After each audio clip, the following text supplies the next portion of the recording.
We're rolling. Oh. So, you were the first podcast we ever did. Yeah, I remember that. When we started this whole thing. You were also another episode in the first season. It was you, Keenan, and I. Yep. Just kind of shooting the breeze. I think I've had you on one other time, haven't I? Was it 3 times or just 2? Yeah, because I believe there was one where, was it during what pond maybe? Was Blake Wood up here possibly? If I remember I right? think so. Yeah. I think we were all just shooting the breeze that time too. Yep. Having a good time. Yep. But for those of you that are listening to these on the podcast, you probably already recognize the voice. It's Zach the Polisher. What's going on, guys? Zach Cambron from Evans Polishing, Nebraska. Correction, Evans, United States. I don't think it's Nebraska anymore. Zach, Evans Polishing, United States. You are the most toured branch of Evans for sure. Ridiculous. Texas, North Carolina, Florida.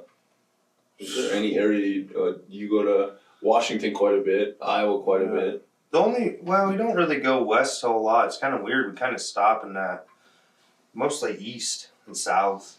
Kansas. It's kind of weird how we just go a lot east and south. You go to Texas quite a bit. I love it. Yeah. Yeah, you love Texas down there. Yep.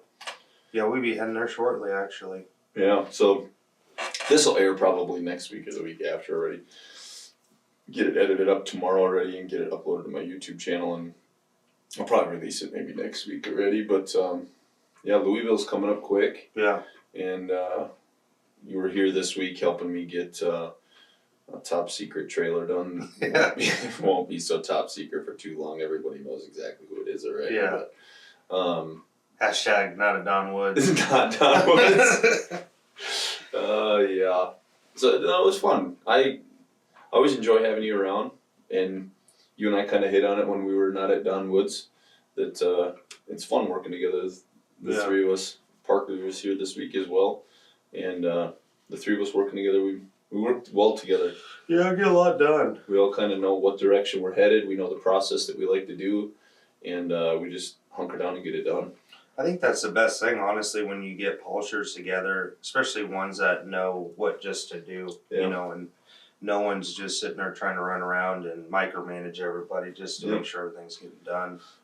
That's one thing I do at the shows is I try to keep everybody structured and moving, but I try not to micromanage it either. And I feel like we've had a really good run at Louisville over the years. I mean, how many have you gone to now? 5 with us? Yeah. 6? It's nice because most of the time the guys that come there, though, they all pretty much know what to do. You know, they're all pretty good. So. And even the new guys, they seem to catch up pretty quick.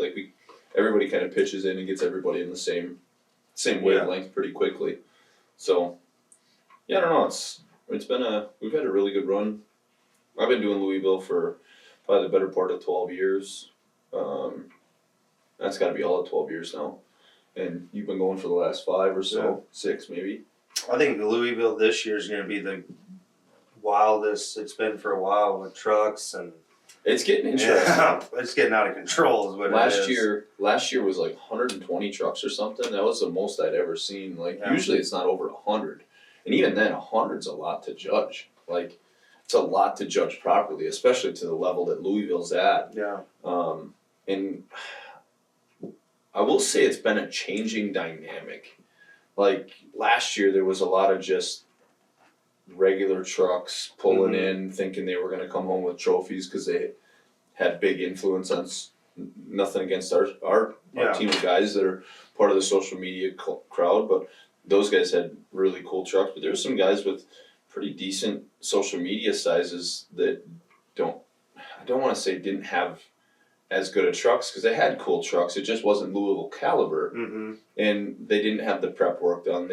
They went in with greasy frames and rusted out frames, and their inside wheels weren't polished and stuff like that. And I think a lot of guys got a real bitch slap to reality last year that well, people don't understand. Louisville's a whole other creature. Actually, it's on Snapchat. Someone had asked me, they're like, I can't believe it's really that crazy, or why does it take so long to get ready for Louisville?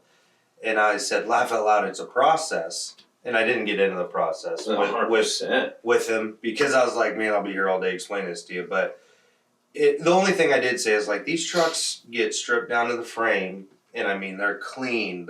Everything is crazy when it's done, and a lot like you said, these guys that and I'm not trying to down on anyone that No, have me neither. a huge social media following or whatever, and that show up and they don't understand that what really goes into it. It's you can go to a small show and people are gonna, of course, you probably win because big deal. Yeah. And I think the reason why we're touching on this is pretty much anymore, so many people have such large social media following. Oh, you know what I mean? Yeah, social media's got out of There's control. so much of it, and I'm sure it's discouraging to some of those guys, and they show up and they go to their local shows or somewhere small and everyone.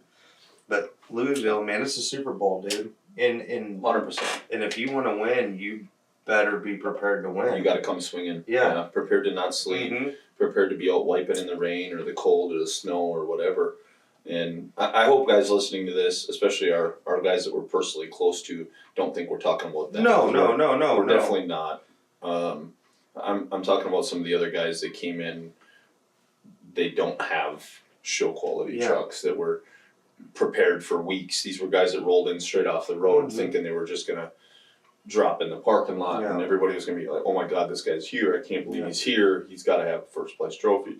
It's like, you don't understand, some of these guys had their trucks ripped apart for 2 weeks getting ready for the show, and they were dismounting tires and clocking them to their valve stems, making sure the rims match up with the valve stems, and then polishing both sides of the wheel. Even if you got full tub fenders, they were polishing in between, polishing the holes, cleaning the insides of your frame rails, even up by the motor where you're going to get cut and chopped up, and cleaning inside of your fan shroud and the inside of the hood, and pulling your door sills out and your rubber gaskets out and cleaning all the dirt and dust out of your gaskets and pulling your seat belts off. I didn't want to say that one, but that's a funny deal because a lot of people might not know that. And once you get to that level, obviously you're around people trying to get prepared, so people know that now. But some of the tiebreakers. They'll pull your seatbelts out and stuff like that. Check if there's any dirt. I've told that story so many times to guys, like not show guys, because they just can't believe it. And I'm like, it's a real thing. Oh yeah, it's 100% real. Yeah, it gets really crazy when it gets to that level. And like I said, what people don't understand is even in the working truck class, there's rarely ever working trucks that, if you trophy, you look at the guys that trophy in working truck class, all of them, their inside wheels are polished as nice as their outside wheels. For sure. Their frame rails, anywhere a judge can put a knee down and reach, had better be clean. And that includes your U-joints, your ball joints, everything better not have grease weeping out of it or something they can wipe their hand on to touch grease. It had better be spotless. And I always bring up Kenny Fisher. Yeah. I remember one year going into Dallas, all of his stuff was squeaking pulling in the building that year because he hadn't greased for like 3 months because he didn't want grease weeping out of it. He wanted that national championship so bad. And honestly, Ken and Barb, I give them kudos all the time because they were two of the best. Yeah. They were two of the best cleaners in the industry. Like those two hustled. We always gave Kenny a bunch of beans that Barb was always the cleaner and he ran around talking all the time. But honestly, those two together cleaned their truck better than most people on the circuit back then did. And they were always competitive. Their truck may have lacked in areas, but they were always super competitive because they got clean and knew how to show their truck. Yeah, and one thing I want to add on this is just thinking of this while you're telling that, and I know a lot of guys are going to be like, that's so stupid, these are working vehicles, blah, blah, blah, and all this stuff. And that's a hard argument because I can agree with what you're saying, but at the same time, disagree as well. But then it's not for you. You know what I mean? It's not for everybody. No, it's not for everybody. It's it's for guys that take this very seriously. It's like any other sport or hobby or whatever. It is a very much a great sport hobby. Yeah. Really. Yeah, I just I see it on Snapchat or not Snapchat. I mean TikTok a lot, and And that's why I don't even really read the comments, because of all the people just bashing on these guys. Yeah. And it's like, you know what? That's all they do. This is it. They don't go to the bars. They don't hang out with friends. They don't go do anything. This is what they do, and this is what they love, you know. And if you really, you know, if you have something to say about that, and you look at yourself and you're like, well, I like to mess with my motorcycle, or I like to do this, or I like, you know what I mean? Really. It's the same thing, you know. Yeah, it might sound crazy because you're talking hundreds of thousands of dollars, but at the same time, I mean, if you know what, if you had the money and your passion was motorcycles, you know, like I'd have $100,000 motorcycles. You know what I mean, or cars, or whatever it may be, and so I can't really say much. Yeah. You know, because you know, no matter what you do, I had this talk with a horse person, and that's crazy to me. But that's their deal, you know, spending $100,000s, even millions on a horse. Yeah. That's crazy. But at the same time, that's their deal. That's what they do, you know. To each their own, 100%. You know, I agree with that 100%. Yeah. It's just it's for sure a different world, and when you introduce people to it, they're really mind blown. You know, I run into it a lot. Honestly, the show industry, you'd be surprised how many people have show quality trucks that don't ever show either. 100%, yeah. I mean, I know a lot of trucks that have never been to a show ever that we polish for, that I'm like, dude, you guys should take this thing to a show. Yeah. You would do well at a show. And they're like, nah, that's not my thing. Like, you know, I push a lot on some of my customers. I'm not going to call them out, but I guarantee they'll listen to this, they know who they are.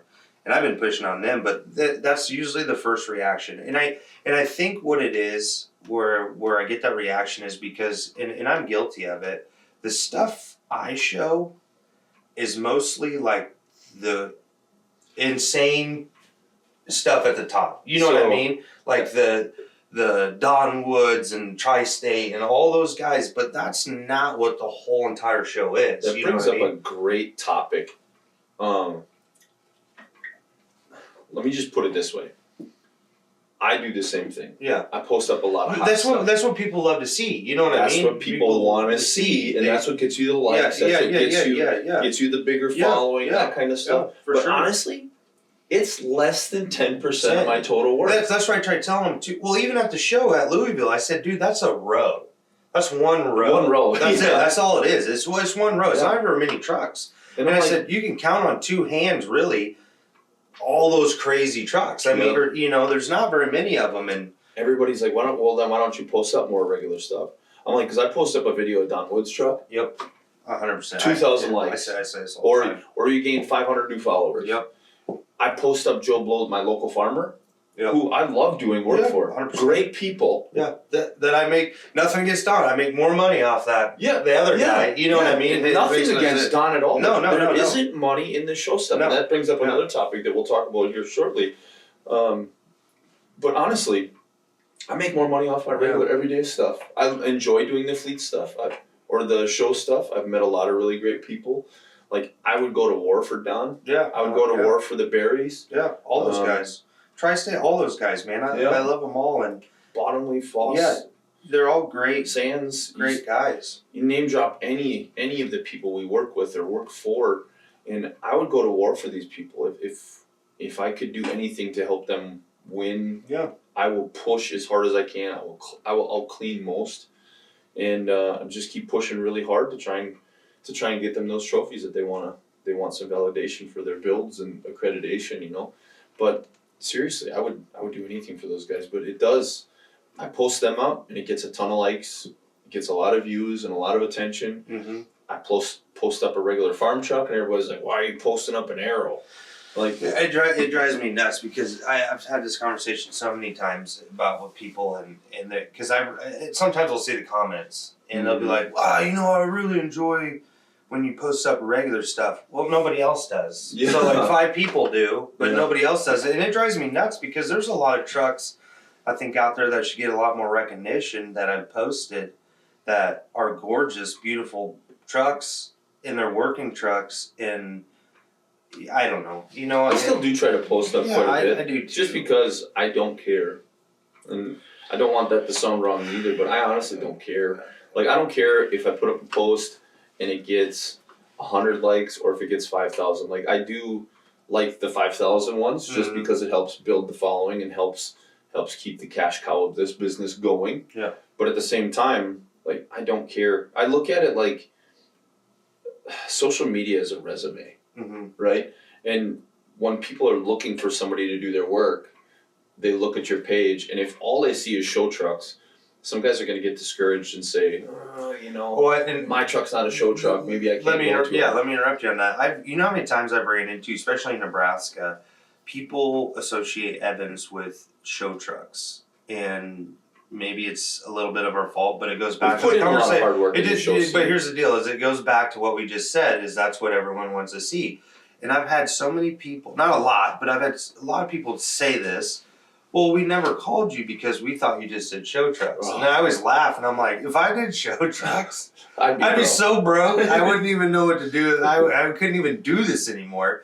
And I'm not bagging on the show guys, because they do pay us good. They do. But the problem is all the other expense, the housing and the food, and they're not covering that, And some guys do cover that. Oh, yeah, they do. Yeah, but still, let's just transition that into the next topic. Yeah.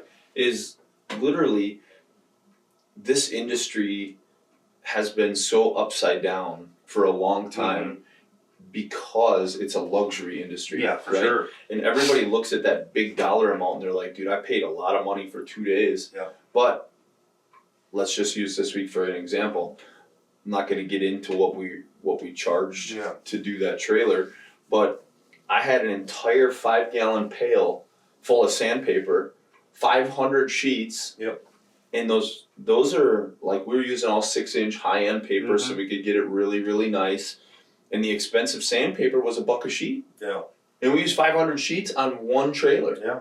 That's $500 for 2 days worth of work. Not including the fuel, not including everything The else. wear and tear on the grinders, the three of us, buffs, compounds, everything else.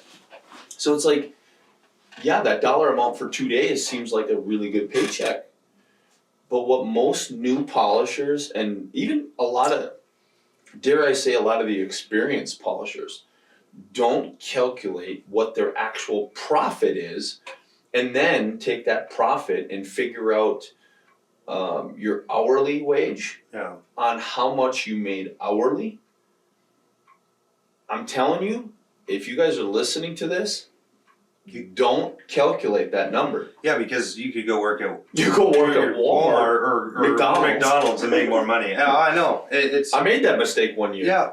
Oh, I did in the beginning. In the beginning, you don't understand. You're like, my time is free. No, it's not free. You know what I mean? It is so not. And you treat it that way. And if you treat it that way and you keep treating it that way, that is a huge mistake in business that people don't understand. And I had to learn it the hard way too, because I learned it very hard. Yeah, in my head, I'm like, my time's free. Like, otherwise I'd be sitting at home. Well, that's not how this works. Yeah. You know what I mean? Because no, I wouldn't be just sitting at home. I'd have a job, to pay my bills or whatever else, and I'm getting paid for my time. The elephant in the room is always, people don't understand, you are an employee in your business if you're working.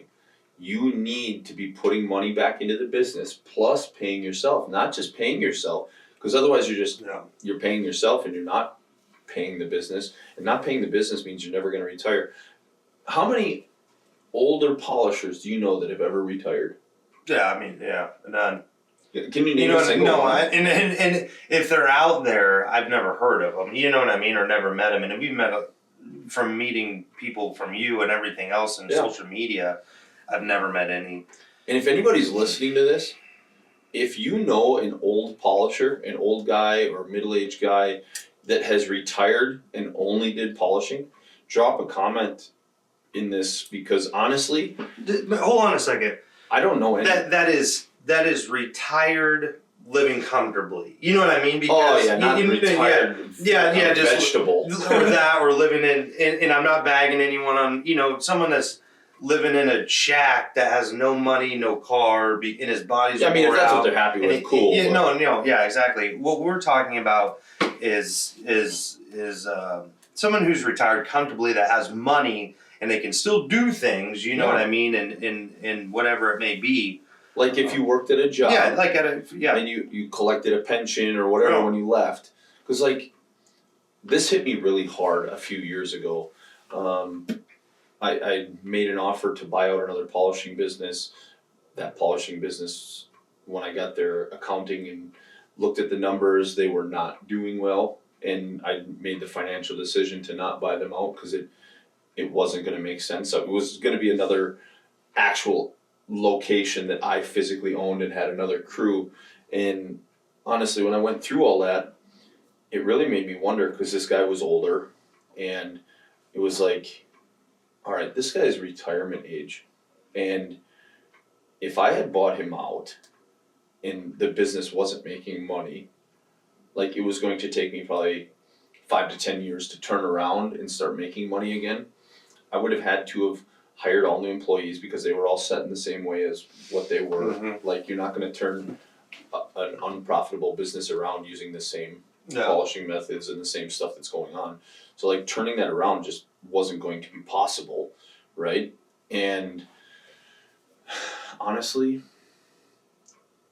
that southern area of the country, I love the southeast, Mhm. and that's where this place was. But when I started strategically thinking about it, like I'm gonna have to travel back and forth between these two locations, Wisconsin and down there. And if I'm traveling to the southeast all the time, now I have to either rent an apartment or get a trailer on the property or buy a house down there or something to have something to live in when I go down there. Now, is that gonna affect here? Yes, that would definitely affect here as well.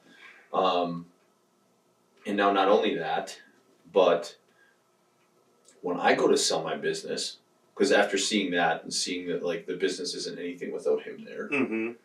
He is the business.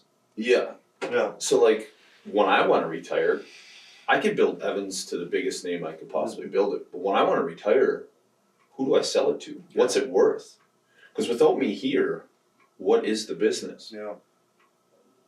That's a scary thought. It is a very scary thought, and you know, and especially when you start thinking about all this stuff you sacrificed and all the time you lost and everything like that. You know, not all polishers do. no, You and I are very relatable on this. Yeah. You sacrificed a lot of the same things that I did. Like I sacrificed a ton of birthdays with my kids and Christmas and holidays and stuff, and you did the same. Yeah, and to be on the road and making money. I just had that conversation with someone the other day that actually listens to these podcasts, and you know, and he's like, "Man, you missed, you know, all those birthdays and stuff." You can show him all. He's one of the good ones. Gavin Disney, yeah, I love him. Him and I talk a lot. I love Gavin Disney. He's a hustler. He is. He's a great kid, and like I told him this, I said, "Man, this is gonna sound so messed up." And Evan and I have talked about this, and this is gonna sound so messed up when I say this because I have kids, family. But when I get locked onto something, it's nothing else in the world matters. No. Not saying I don't love my family. I don't. You know what I mean? No, I'm the same way. You know what I mean? And my wife and I have had this conversation. Yes, and luckily we're so blessed. Like Caitlin understands. It's hard. If you don't have that support behind you like that, you're never gonna make it. It's hard. And I think that's what kills a lot of guys is they don't have the support behind them like that, unless they're single.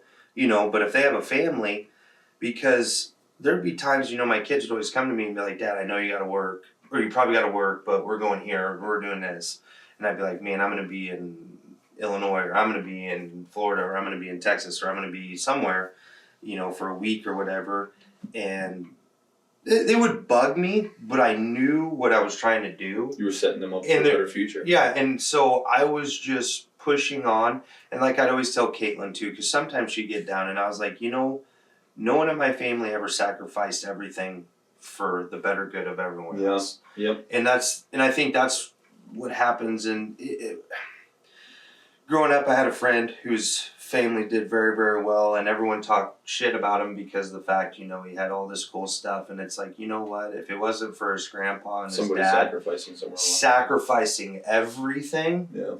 That way the family could have better. The problem is you always say that third generation curse, and it makes sense because the first generation really sacrifices everything, and the second generation does a little bit, but they usually grow it a little bit bigger. But third generation, they have never had to do anything. You know what I mean? And all they got to do is maintain it. But a lot of times they don't understand the concept of money. They don't understand the concept of sacrifice. So it's always seemed like it just came and came and came. But when I don't care if you have $10, $20 million or $100 million, that can disappear very, very fast. Oh, yeah. Be gone. The money's not always there forever. Yeah, no, 100%. It can go really quick. Mm-hmm. Yeah, it super scared me that, who was I going to sell my business to? Like, I was building this juggernaut, Yeah. and unless I pass it off to my kids, and honestly, no offense to the polishing world, but I don't want my daughters doing this. No, I tell people that all the time, and you've known this, and I've said it a million times. This isn't my end game, man. I got to do something, Yeah. If I can ride this as long as I can, because there is a potential for big money. Oh, yeah. You can make very big money. Yeah. And I'm not saying I'm getting totally out of polishing, but even if I got into, buying and selling trucks, you know what I mean? If I settled down, had a shop, I can still do the polishing, buying and selling trucks, just that income coming in. Yeah. And That's a tangible thing you yeah, can sell. exactly. And I don't want my kids to do this. The only way I could see my kids taking this over, if I could get big enough where I did a lot of parts polishing, you know what I mean? Yeah. And it was just like a big type factory, Production style. big production type deal, and my boys just had to watch it. You know what I mean? And they didn't have to do this crap. They don't have to breathe this crap. They don't have to be around this crap. Yeah. It's just, and Caitlin has talked to me, my boys want to come work for me so bad. You know what I mean? I'm sure they do. They so badly want to come work. And I want them to, because they need to learn that responsibility. The problem is everyone sees me on social media. I'm dumb. I don't wear a mask. I don't do any of that stuff. You wore a mask the whole time. I did. I'm getting old. I'm not gonna lie. I was actually really impressed. Getting old. My body. It didn't have a cigarette hole in it. Yeah, my body's turning into a puss. Can't handle it anymore. But no, you can sit and joke and do all that dumb stuff, but I'm still not dumb enough to let my kids run their life. Yeah. You know what I mean? Yeah. I was stupid enough to do it for a long time, and I don't know. I have a problem with myself anyways, pushing yourself to the limits and being tough here, but it's dumb. The stuff that I've done, it's like, no one cares. Yeah. That's just more of a mental fight that I have. Right. I don't know. It has nothing to do with anyone else. It's just mentally that I have to prove to myself everything all the time, and I don't know why. I think it made my competitive side too. Everything has to be. I notice it in my boys though. It's hilarious. Yeah. Everything's so competitive. No, I love it for them, and that's a good drive to have. You know what I mean? It's a pain in the ass at the house because everything's a competition, and I always tell them, not everything's a competition, and I'm like, I'm the biggest hypocrite. But for in the you, world. it is. Yeah, and I'm the biggest hypocrite in the world. Like, we're sitting here eating. I've told people this, like, you might not know this, but I'm not going to allow you to eat any faster than me. Listen, you lost to some. No, I know. That stuff really bugs me. I don't like that. America lost that one. I do not like losing. You were mad. And a lot of times, it's so bad. This is such a weird tick, and I don't know why we're getting off on this conversation, but I'm so competitive at everything. You are. But I don't let anyone know. So like, the only one inside that knows is me.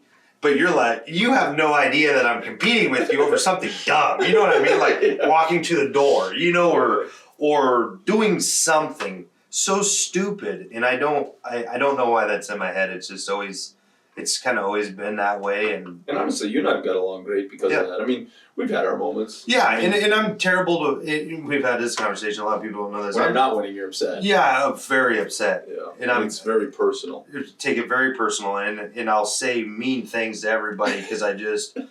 Even if it's your fault. Exactly, I can't handle losing, so I just want to attack, everyone. And the people that get the worst of it are people close to me. I'm not dumb. I'm not going to go attack a customer because of something, right. or yell at them and be furious, but at the same time, I take it very, very personally on losing, and I don't like it. It's just, I always joke, no matter what, I'm always going to win, and It's a good mentality, but it's also a stressful mentality. It is very it's so stressful. stupid. Yeah. When you're trying to succeed and win all the time, Yeah. it's very stressful. Yeah. Like a lot of people can't handle that stress, and honestly, a lot of people give up short. They do. And I was just having this conversation with, I think it was Nick Way, the last podcast we had. Him and I were talking in the shop while we were training, and I said, I have officially trained over 400 people through my training class.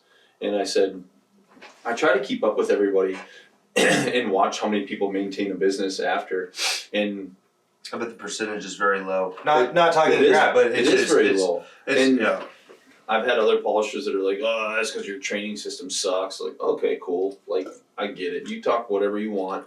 But at the end of the day, like, it's really hard to maintain this business in this industry. Yeah. Like, it's a constant struggle. Like, maintaining your pricing. Yeah. And honestly, pricing is the number one thing I see kill a lot of polishing businesses.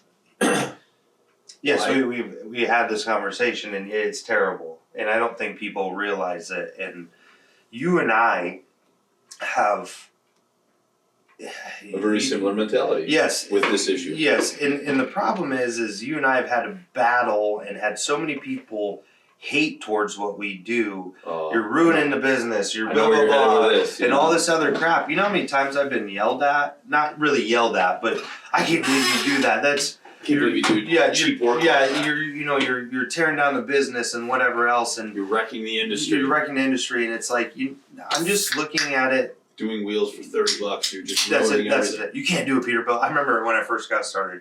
There's a polisher. He would help me. He'd been polishing for years and years and years. It's funny that I had work and he didn't know, but whatever. But that's neither here or there. Well, he had to come help me. I've been doing it for 6 months. Let's get into that. And, I think that's a great he'd been topic. doing it for years and years and years. And I'll never forget. This is before I started charging by the piece. So I was charging. You were charging by the truck when I by the truck, yes, and it was that was a terrible setup. But at you and I had a long conversation about that. Like it was a tough transformation, but I worked through it.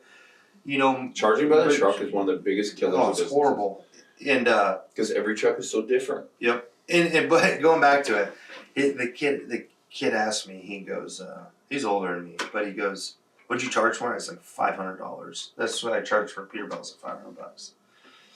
And he goes, "I'll never forget this, and it's never went out of my head. You will never ever make it in this business charging $500 for a Peterbilt." Does it feel good sitting in that chair? Yeah, exactly. And I wanted to be like, there's times I've charged $200 for a Peterbilt. Not a whole Peterbilt, but you know what I mean. And honestly, a lot of all the trucks I do, all my customers can vouch for this. I'm not much more than $500 for a whole truck. So in my shop, I average between $500 and $800 a truck. Yeah, give or take. And I hardly ever touch the 800 part. You know what I mean? Me either. I'm almost always around that 5 to 7. Yep. 5 to 6, and the 8 is usually like if I have to sand some drive wheels or the truck we did today. 6 wheels, the 4 of them I had to pull off, throw on the machine, a tank and 2 diamond plate boxes, and we were 630. Yep. And that's with dismounting everything and putting everything back together. Yep. And we were done in 4 hours? Yeah. Not even. Not 4 even. hours. It was like the longest part minutes. was dismounting and mounting and air up and all that stuff. That was the longest time. Yeah. Him and I have had this conversation, and I've had this conversation with a lot of other younger polishers of just getting into it, because every polisher talks about their price no matter what. Even though some may exaggerate or whatever it may be. Yeah. I've had some guys tell me that they charge way more. Yeah, and they don't. I meet one of their customers and they're like, dude, they've never charged me that. No. And which is so stupid that they exaggerate up and set it down. Because they're trying to get other polishers to charge more so they can secure their business. Yeah. Like I've seen that 100 times. It blows me away as the fact that when we talk about prices, and the thing that kills me the most is we'll talk about prices. Well, then, we get past that point, and then it's a whole weird deal where they're like, oh, man, you're like half as cheap as me, and blah, blah, blah. And I'm sure in their head they're just like, it doesn't make any sense. And then what really blows their mind is when we start talking about customers that are almost in the 6 figures, that you're getting 6 figures from, pretty close, repetitively every single year. Every year. And after they're like, how is that possible? And I'm like, I guess if I did at those cheaper prices. It's so crazy on how someone is willing to give you more money if it all goes back to what they feel they're getting in return. It's called ROI, return on investment. Exactly. So they're like, man, I'm spending $1,500 to $2,000 for one truck, and I got 60 trucks. Like, I can't. Doesn't make sense to me. Yeah, so I'm gonna have you at $1,500. Let's just take a used truck dealership. Yeah. If you're charging me $1,500 a truck, I look at it and I'm like, out of those 60 trucks, 50 of them look decent enough that I don't need to polish them to sell them. I'm gonna sell those 50 without polishing them. So I'm gonna let you do 10, and you're gonna get 10 times 1,500. Yeah. Okay. Now, if you're at 700 to 800. You know what? Or 500 or whatever, yeah, exactly. I'm going to give you all 60. Yeah. How about you do all 60? Because I'm going to be able to charge more on those other trucks, even though they're not bad. Yep. I'm going to be able to charge an extra 10 grand or 5 grand, whatever. Yeah. And I'm going to make that $800 max back. Mm-hmm. And it's going to gain me extra money on that truck. Yep. Now all of a sudden you've got 60 trucks to do instead of 10. And those 10 would have made you a decent amount of money. Yeah, well, let's just do the math right now, actually. So I'm going to do it. I'm terrible. 10 times 1,500 is 15,000. Yeah, so 15,000, and then if you did, what would we say? Let's just say average 650 times 600, or 60 trucks. That's 39,000. 39,000. You just doubled your money And for honestly, being half less or more than or about half the price. And honestly, that used truck dealership that you're charging $1,500 to do a show quality polish. Yeah. They weren't looking for a show quality polish. They were looking for a shine to get it out there so that it sells.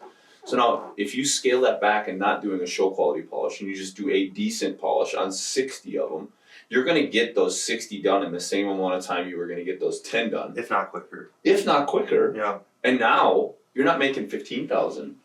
You're making, what, 33? 39 or whatever. 39,000. Yeah, 39,000. So, just on doing that. And that's one of the biggest struggles. And here's what's going to argument that's going to come out of this little spiel we're saying. They're like, well, that just sounds really good on paper. It's real. I've been doing it for years. That's a real thing.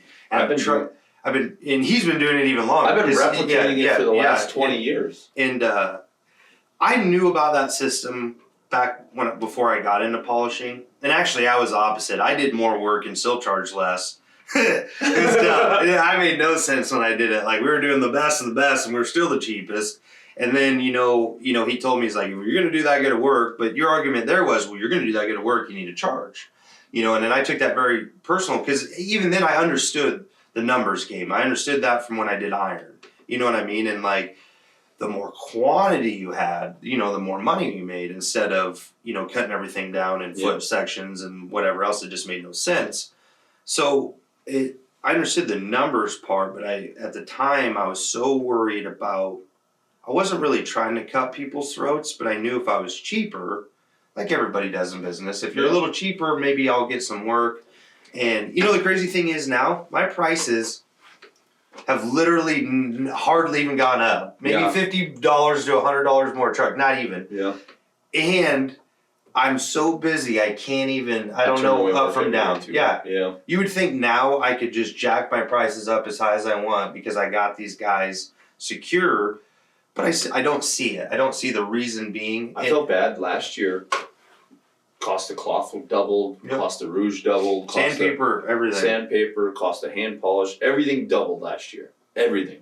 I felt bad having to raise my prices of $5-10 because it was like, I'm making a decent hourly wage. But I got to really thinking about it. And COVID year, so 2020 was the year I really had a lot of time to sit down and look over my business because it wasn't as busy. A lot of people. Yeah, we didn't have much anyway. Well, everybody was steady. We were. But we were all trying to be careful. Well, and two, at the same time, when it got serious, because we didn't know what was going on. No, we really had no clue. So much disinformation. Parker was having a kid and all this stuff, so we're terrified. I was more worried about Parker's kid, and then I was also more worried about Caitlin getting it and taking it to the old folks' home, and like, because we didn't know, you know what I mean. That I wasn't worried about us, like you know, we were gonna be fine, but at not looking back on it, it was silly. It was so silly, but we didn't know, you know what I mean, and but yeah, no, go ahead. There's a lot of time spent sitting idle. So sitting there thinking about it, it was like, if I look at a wheel that I was charging $30 for, and I had a customer that wanted a show quality, and I calculated out the time difference. Like, my $30 wheels, I can knock those out in 3 to 6 minutes, right? The difference between that and a show wheel is literally 45 minutes, right? Let me do something real quick here. I just want to figure this out. So. I'm just asking you, on your side, if you were going to do a show no, quality you're right, deal you're right, to like really good quality, that wheel's going to take 45 minutes to accomplish, right? Yeah. So even, let's say at max, 6 minutes a piece. So 45 minutes divided by 6 would be 7.5.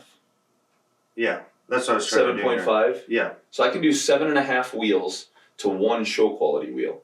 So if you take that times 30, that's $230. Who in their right mind? $225. Who in their right mind is going to pay $225 for a show wheel? Yeah. Single side. Yeah. Now, most of these guys that we're polishing their show wheels, we're doing both sides, front and back. So, like, everyday road truck, I can make $225 compared to a show truck, maybe $100 a side. That's $200. But I was actually going to break that down in hourly. So, what's 6 divided by 60? 10. 10. Oh, yeah. Jesus. 60 divided by 6 is 10. Yeah. So, okay. So, you take 10 times 30. Is that how you do that? 4. An hourly wage. What do you mean? So, I'm trying to figure out what it is hourly, what I'm making hourly. If I'm doing a wheel in 6 minutes. Oh, so yeah, first you see what I'm getting out? First you got to factor in what your profit is.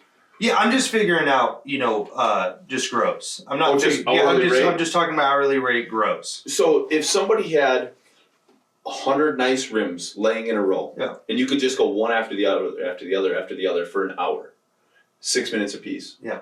So you're doing 10 of them an hour at $30. That's $300 an hour. Yeah, $300 an hour. Okay, so now, let's take that. I get guys all the time that are like, why don't you just charge an hourly rate then? Okay, so you want me to charge you $300 an hour? That's what I mean. You would shit your pants. I'm sorry. And that's where I try getting at too. Is these guys that are like, well, I'm $100 a wheel and it takes me an hour. Oh, okay. Well, now are you understanding? You know what I mean? Do you want to make $100 an hour? Or do you want to make $300 an hour? Yeah. You know what I mean? And maybe I shouldn't say that because truckers were like, Jesus, I'm paying these guys $300 an hour. My argument to you is to start polishing yourself. You know what I mean? Like, and I'm not saying I'm gouging anybody. No, that's like, we're at $30 a wheel instead of $50 a wheel. We can do it quicker, and you're getting the quality difference that normal people will never ever notice. Ever once. Yeah, no. And I've had this conversation with other polishers. They're like, dude, I'm making $50-$60 an hour, and that's good money. I'm like, no, that's good money for an employee. Yeah. That is not good money for a business. No. Like, that is terrible money for a business. You will never set anything aside. This brings us back to the retirement conversation. If you were an employee making $50 to $60 an hour, dude, that's a really awesome livable wage. Yeah, for sure. But if you aren't making $300 an hour, like my shop in the summer, my shop has to make $2,000 a day to remain profitable. Yeah. And I'm not taking a huge salary for myself out of that. That's not me taking a huge salary. That's paying my employees. Metal polishing in the state of Wisconsin is, my workman's comp is like 45%. So if I pay an employee, let's just say $20 an hour, I'm technically paying him $29 an hour to fill that position. And then on top of that, unemployment, workman's comp, all that stuff, payroll tax, you start compounding all that stuff, that $300 an hour does not sound like much when you have 4 employees. Yeah, exactly. And that's just me doing wheels trying to keep up so I can pay my guys to work. Yeah. Because, like, my guys can't put that out in that amount of time. Yeah, Minimum wage keeps going up. Everything else keeps going up. in another little side argument, because even if people don't understand what you just said, they're they when they break it down, they're like, man, that's crazy. You know how many hours it took to be able to do a wheel in 6 minutes? Oh, For me, it was quicker than you, but I also had a boost from you. You know what I mean? You'd already knew how to do it, and then once you learn how to do it, it's not hard. But if you have no idea, and let's just say a polisher didn't have Instagram, didn't have YouTube, didn't have anything, he just wanted to start. Yeah. Had an idea, how to do it. It would take him years to figure out how to do a wheel in 6 minutes. I was a terrible polisher for the first 10 years of my career. Yeah. And arguably, there's a lot of people out there that'll still tell you I'm a terrible polisher. And that's okay. I'm all right with that. But at the same time, I'm gonna clarify this too. We've never once said that we're the best polishers ever. No. Ever once. You will never hear me say that. And it drives me nuts. And there's a lot of really good customers out there. I love you guys, and they're always like, "You're the best. You guys are the best." Yeah. And they comment, "That's great," and I love it. appreciate guys saying that, but it drives me nuts because I'm like, you know what? Because people see that, and then they think that we think that way, and I've never said that. There are so many great polishers out there that are better than me. And that's wonderful. They take the quality extremely serious, more than the money. I like the quality, but I also like the money. I'm trying to make a living. Yeah, you know what I mean. This is a living. I love what I do, and I love that about it. I enjoy every bit of it. I also got to remember, there's a bigger picture than just me. I have kids. I have if you want to build a legacy, that's great. But me being broke and being a great polisher. And that's another thing, How many years I drove around in a piece of crap car. Yeah. Trying to build a business and just sacrificed everything money-wise. Yeah. No toys, no vacations. I'm trying to think. My wife and I went through it one time. I haven't been on a vacation, seriously, like a real vacation. Without being involved with polishing? Yeah, ever. I don't think ever, really. Besides back when I was like, no, this is no BS. I have not been on a real vacation since I was a senior in high school in 2006 when I went to Jamaica. My wife and I started. And then I've never went on a vacation. We started making vacations an important part of our life. Like, honestly, I didn't realize how burnt out I was until I stepped back for a minute and was like, well, and let me interrupt you, but it goes back to, in the beginning, that whole drive thing. A vacation seems completely and utterly stupid. You want on vacation, in the heck? But you know what I mean, though? But I it's tough, but you need it. And the older that I've gotten and the more I've done this, I realize there's other important things too. But I also have to stay pushing forward. I wouldn't change my path the way I took it. No, not at all. Because I would have never got to where I'm now. No, not even close. No, not even. I watch so many polishers that they've gone to every birthday party, and I'm not trashing on them. They don't work. They don't work weekends. They don't work weekends. Yeah, they don't do any of that stuff. They don't leave their 5-mile radius. Yeah, they don't work on Thanksgiving. They don't work on any of those things. Parker and I have had Thanksgiving at other people's shops in Iowa by ourselves. Yeah. You know what I mean? That's what we were at on Thanksgiving. You know, because that's when it needed to be done. Yeah, And I've been so blessed with Parker too, because he's just right there, with me all the time. And that's another thing, guys are like, you need more help. Well, I'm not even going to go down the road that there's no one to work. Even if there was people willing to work, no one's willing to do that kind of work. Yeah, that's the problem. And the guys that want to make $30 an hour. Yeah, exactly. Or they can just go do it themselves. You know what I mean? And more power to you, man. But I bet you're not. Yeah, it's you got to be mentally insane almost to do this crap. It goes with any business, though. You know what I mean? I watch a lot of those billionaire guys, and they're really like that. And that Dan Pena or whatever his name is, he has little seminars, and he goes, your first appointment, where he'll ask you, like, when's your birthday? When's your anniversary? They'll say the date. That's your first appointment. That's when you need to be here with me. Just to show a sacrifice, like you had. That's. And you know how many people are like, I'm not working on my birthday. Nah. I'm not working on my anniversary. I'm not working on Mother's Day. Yeah. Like, dude, I can't tell you how many. Last year, my wife went with her family while I was at Louisville. on their family vacation. I was in Louisville the whole time. They stopped through Louisville and said hi to me on their way through. Yeah, because they were going to Dollyland Dollywood or whatever. Yeah, whatever the heck it was. And they went on their family vacation while I was doing that. And I was supposed to go with them, but to me, this business to me is my 2 kids to raise. Yeah. My wife has our other 2 children, and she's been killing it raising them 2. And I've got 2 beautiful little girls that are amazing kids. My wife has done a great job raising them, and they're just phenomenal kids. And Caitlin too. She it sucks for her because like to give a little example on that. So like she wanted to get her own motorcycle and I wouldn't allow it. Yeah. And I'm like, you don't understand, like you can't die. You know what I mean? Like it's so messed up. You can't die. These boys they need you. They have to have yeah, exactly. Like you know how many times I've told my wife you can't die. Like you have to you can't go driving crazy and doing stupid stuff. Yeah. She's like, your girls need you around. I'm like, listen, let's be realistic for a minute. Like if I die, you guys are gonna be fine. Yeah, 100%. Like it's a really messed up way of looking at life. It really is. Because I shouldn't look at it that No, way. I don't. I don't really, but it is messed up. You're right on with it. Yeah. Like I look at it the same way. My wife's raising my 2 girls. Caitlin's raising your 2 boys. Yeah. And your business is like another 2 kids. Yeah. You know? And if you don't treat it like that, don't plan on having a lot of success. And I'm not saying you can't have some success. Everybody can be successful. Yeah, you can be successful. And I have another buddy who's in the moving business and in the trucking business, actually. He just got into the trucking business. And him and I have had this talk a lot. And he's always like, you know what's funny? Is it's easy for me to say to you, dude, you need to slow down. You need to make sure you're with your family. Oh, yeah. But I'm not doing it. You know what I mean? But I know that's how you need to. Yep. And because he'll always be like, you need to slow down, you need to make sure your time. But I know he's doing this. I'll talk to him at 3 o'clock in the morning and be like, hey, bud, what's going on? Yeah, I'm down by Arizona, you know what I mean? I got to get this done. And then I got my moving crews doing this and this and this. And it's like, it's funny how we each tell each other that.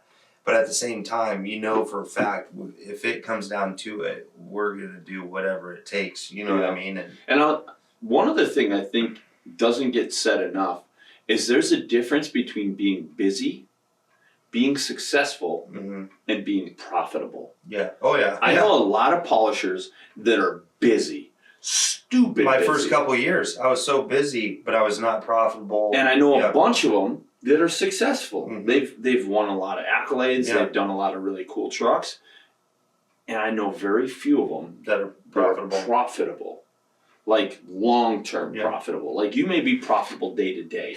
Yes. But you're buying enough product and paying enough bills to just get by. Yep. Like you are not profitable. And that's the part that scares me a lot. You know what's crazy is you think you're profitable, and it's so weird when it happened for me. Because you see all that big money coming in all the time. Yeah, and but at the same time, it's like I never had... That money's going right back out. I never really had anything. And then all of a sudden, bam... It's like it all kind of really changed. I want a vehicle that isn't broke down. And now I have, a newer high country, and I have all this stuff. And and the weird thing is, I have money. You know what I mean? I've never had money, just sitting. I didn't either. Like for me to come up here and do this work for you. Let's say I do this. I for my wages, I trade you out for product. Sure. Before I'd be so stressed. That sounds like a really good deal. No. But what I'm saying is I'd be so stressed because I do that type of stuff, and I'd be that a lot. I'd be so stressed because I'm like, oh my gosh, like. How am I gonna pay my bills? Yeah, we got to make sure we get home, and then and right when I get home, I got to go work, try to make up for that. Yeah. And it's so nice and relaxing knowing that. Honestly, yes, I have to go back and work, but it's the time of the year. It's just happening. We're going into the business. But it's so nice knowing that I can go back home and I could honestly sit till Louisville probably and be okay. And I'm gonna be fine. You know what I mean? I'm still gonna make my truck payment. I'm still, you know what I mean? It's all gonna be fine. I'm gonna have food to eat. My utilities aren't gonna get shut off. Yeah. It's crazy. Once you get on that, when you climb up that mountain or ladder or whatever you want to say, you kind of get to a weird place. You get to, especially your success. That's so crazy you said it that way because I've never thought of that way. when I had success, man, I thought I was doing so good. Yep. But I really wasn't doing very good.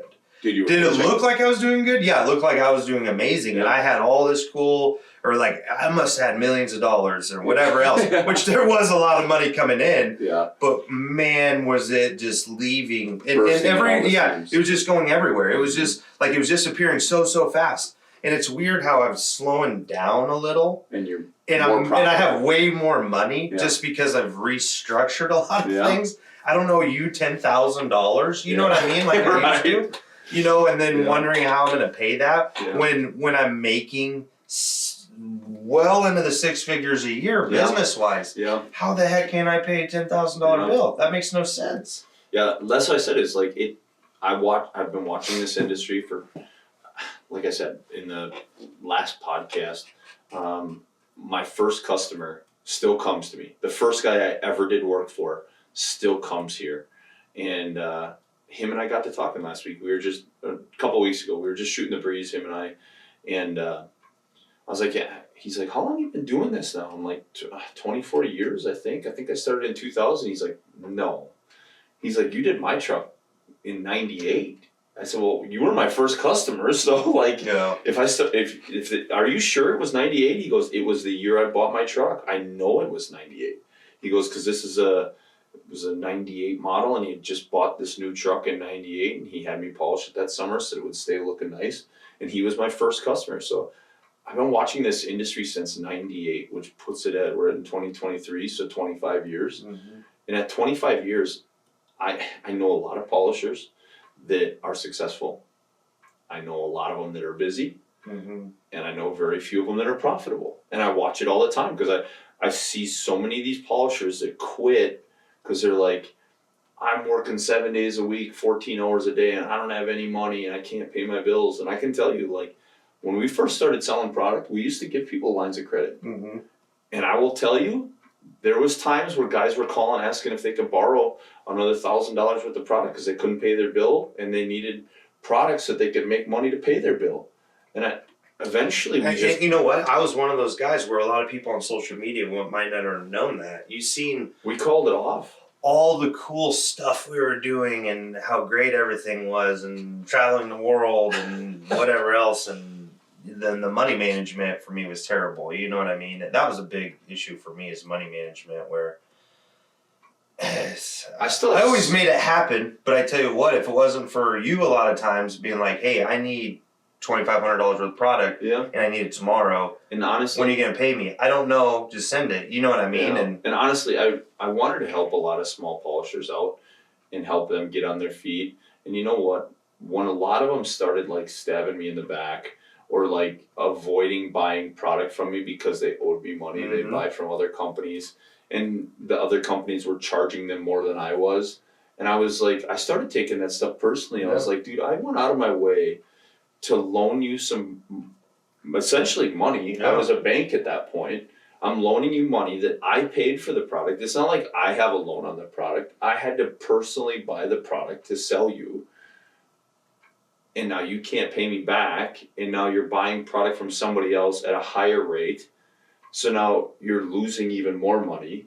It was like, dude, it was a struggle. I have 6 polishers still in collections. Like, I have a couple polishers that owe me 8 or 10 grand that I'm probably never going to see, only because we let it get out of control. Yeah. We didn't stop it early enough, and we didn't shut it down early enough. And you know what? A couple of them are driving truck. They're not even polishing anymore.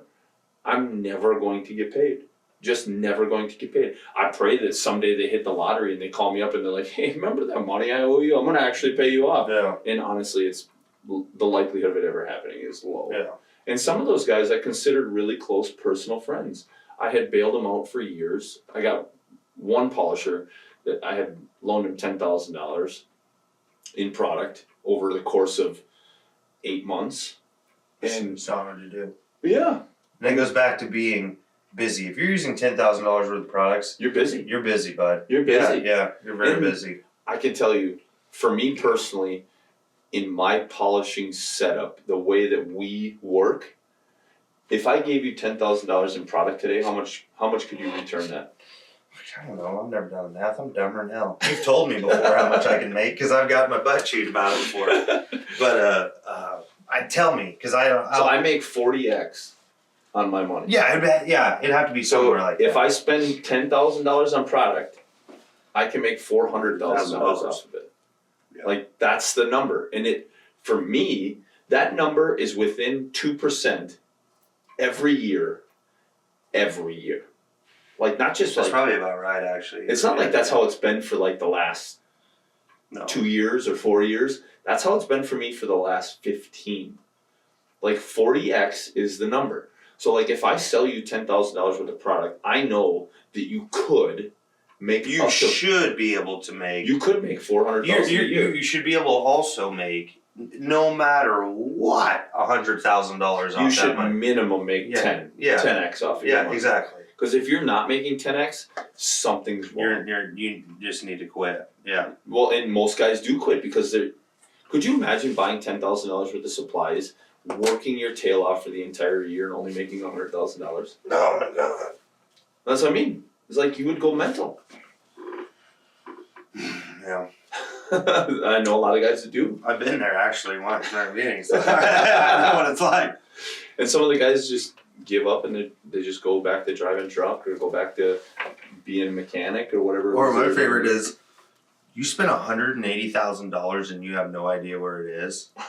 You know, that's pretty cool, isn't it? Who is No, that? it's not cool. Me. And I was like, that's pretty. I thought it was cool. I thought it was cool at the time because I think I'd never realized that it was that much money. You know what I mean? Give everybody the backstory on that one. Like that's an actual really good story because that's like really, that was close to what, $400,000 or whatever it was. That was somebody turned the lights on for you. Yeah. Just you and I, and I think it was Keenan Parker sitting in my living room, right? Yeah, and you're like. Keenan was working for you at the time. Yeah, and you're like, you literally spent $180,000, and I had nothing, literally nothing. Yeah. Like it's not like I was homeless, but I mean, you know. You guys made $400,000. Yeah. As a group. Yeah. And you were splitting it very healthily with the boys. I felt. Yeah, I paid him extremely well. Yeah. I thought you paid the boys really well. Yeah, they made a lot of money. Yeah. There was $220,000 missing there somewhere. Yeah. And your portion of it was $180,000. Yeah. And I was like, do you have $180,000 in your bank account? No. Because that was when I think you had owed me $10,000. Yeah, at I don't that have point. no money. And I was like, so you have $180,000 somewhere. Yeah, I really. And you thought I was full of shit. I was like, nah, I really don't. And you don't have $10,000. I maybe have $1,000, bud. I remember at the time though, and I still, even after that, you know, it really. It took a while to sink in. It did, because in the beginning, I never thought about the other side. I just couldn't believe and how cool it was that I had made that much money and I'd spent $180,000. I thought that was so cool. And now I look back and I'm like, how fucking stupid is that shit? You know what I mean? Like I could have bought I could have bought property by now and all this shit. You know, you ever think about like where did that money still go? The crazy thing is I've tried figuring it out. Because I don't do drugs, I don't drink, I don't do any of that shit. Yeah, you don't drink at all. That's the problem. I've never seen you grab a single beer. I haven't had a sip of alcohol since my week after my 21st birthday. But and it's not that you were an alcoholic or no. You just didn't want to. No. Actually, there is some of the story, but it was all a steroid deal. Not, you know what I mean? And it was a whole. Anyways, but no, I didn't have a problem, but. The craziest part is like I'd have a better excuse if I did drugs and drank. You'd know where it went. Yeah, you know what I mean? Like, you know, gambling. I did gamble, but I didn't gamble that much away. You know, that's a lot of money. That's a lot of money to gamble away, and we weren't at casinos that much, and I never had access to that much money. Right. The weirdest part is I never probably had $10,000 in my hand. Yeah. You know. How I had all that money, but I never had $10,000 at a time. Yeah. You know what I mean? And well, I might have. Yeah. But it was right when I just cashed out a check. Yeah. So $180,000 by 52 weeks is only like $3,000 a week. Yeah. So like. And I burned through that 3 G's a week, no problem. But I was also doing a lot of dumb shit where. I think when you calculate it down, you really think about it, $3,000 a week, like you were paying for your fuel, driving all over the place. you were buying your guys lunch every day. I was doing dinner like every day. two. You know, now I do one. You know what I mean? And that stuff can add up pretty quick. oh man, and the amount of food costs, especially at that point in time, I'd have like 4 guys sometimes. You know what I mean? At least, no matter what, 3 of us, sometimes 4 or 5 of us. Yeah. So when you're buying 4 guys plus yourself 2 meals a $100 day, $100 twice a day. Yeah, if not more. You know what I mean? Yeah. So now you're talking $200 a day, Mm. 7 days a week because you were working 7 days a week. That's $1,400 a week. Yeah. That's $1,400 of your $3,000. Yeah. That's why I said like I too buy dinners for my guys because like if you're gonna work a long day with me, it's my treat to And you. if I got you drug halfway across the country, Yeah. you know what I mean? 100%. Yeah. So. But at the same time, like once again, that calculates into your $300 an hour because that is coming out of your check, not their check, your check. And your check is the business check. And your check needs to come out of the business check, so that business check just keeps getting smaller and smaller and smaller. Yeah, you know, it's crazy. There's a lot to learn in this. I'd done business before this, but it was never really to this caliber. And it's been a very good learning experience. I made a lot of mistakes. You know, when I get down on myself now that I have it halfway figured out, I'm not perfect by any means, but I pretty much have everything. And it's weird how it's all came at the end. Yeah. You know what I mean? Like I made all this money and now I have like, That's motorcycle, new truck, all this stuff that all your years of sacrifice and dedication. Yeah. But it's weird that, and I get down on myself because I talked to Caitlin and I want to buy a bigger piece of property out in the country, with a house, and all that stuff. And we're blessed enough to live in a small town where it's not bad, but still I don't want to live there. I want to live, I don't want to move from that area, but I don't want to live in that town. You want to be able to chase deer and not get in trouble. I get it. Exactly, or do whatever we want, and I want to do it before my kids are too old, because my boys really enjoy riding dirt bikes and stuff like that. And we live on 2 lots, and you're not supposed to, but no one complains. My boys ride their dirt bikes around in the lots, but it's still not. You know what I mean? It's like my house. I got that little 4-wheeler track in the back. Did you hear Lexi this morning? No. Can you teach me how to start the snowmobile? Oh, I didn't hear her. I tried driving the 4-wheeler yesterday and it wasn't so great in the snow, and they have a snowmobile. To me, that's one of the greatest things is like they can just do what they want and have fun. I love living in that little chunk of the country we live in. It's crazy. So I grew up in the country, on a farm and farming and all that stuff. And I remember, and every farm kid will say this, like, I can't wait to live. When I grow up, I'm moving to town. You know what I mean? It sucks. And then now, I remember my mom would always tell me, she says, you say that now until you're older, and then you'll not want to move to town. You'll appreciate it. Yeah, and now that I'm older, and especially that I have kids, like, I had no idea how lucky I was. Yeah. And plus I had dirt bikes, go-karts, all that stuff. Yeah, but you think about it. You wanted to be in town because you wanted to be around all your friends. Yep. Now, when you're older, you don't want to be by everybody. No, you want to get away from everybody. And you want to protect your kids from that. Yeah. It's like, I get that 100%. Like, it's so weird when you get older and the way you think, and it's helped me a lot. Even in business is just having a better head on your shoulders. I'm not saying that I've changed a lot, but just trying to make better decisions. Yeah. With that conversation we had the other day, every movement has to count for something. You know what I mean? Yeah. Like it really does. Even if it's sideways to get out of somebody's way, it needs to be progress. Yeah. Don't let it fall behind. Keep pushing forward. Even if it's an inch or a centimeter, like you have to keep pushing all the time.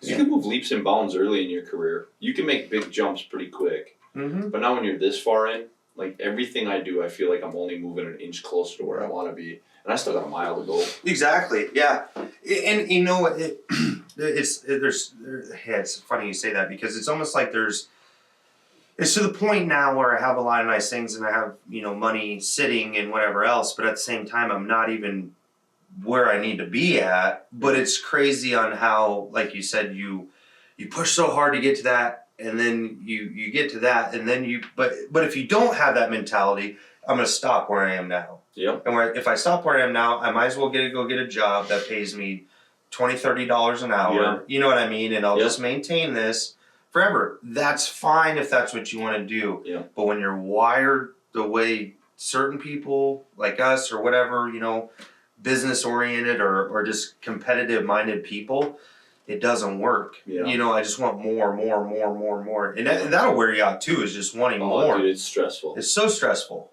Because even if I get something that I think that I want, and then once I get it, it's like, this isn't good enough. No. I want more than this. The next step. Yeah, and it's like, I thought this was going to be great. Mm-hmm. I get here and it's okay. Yeah.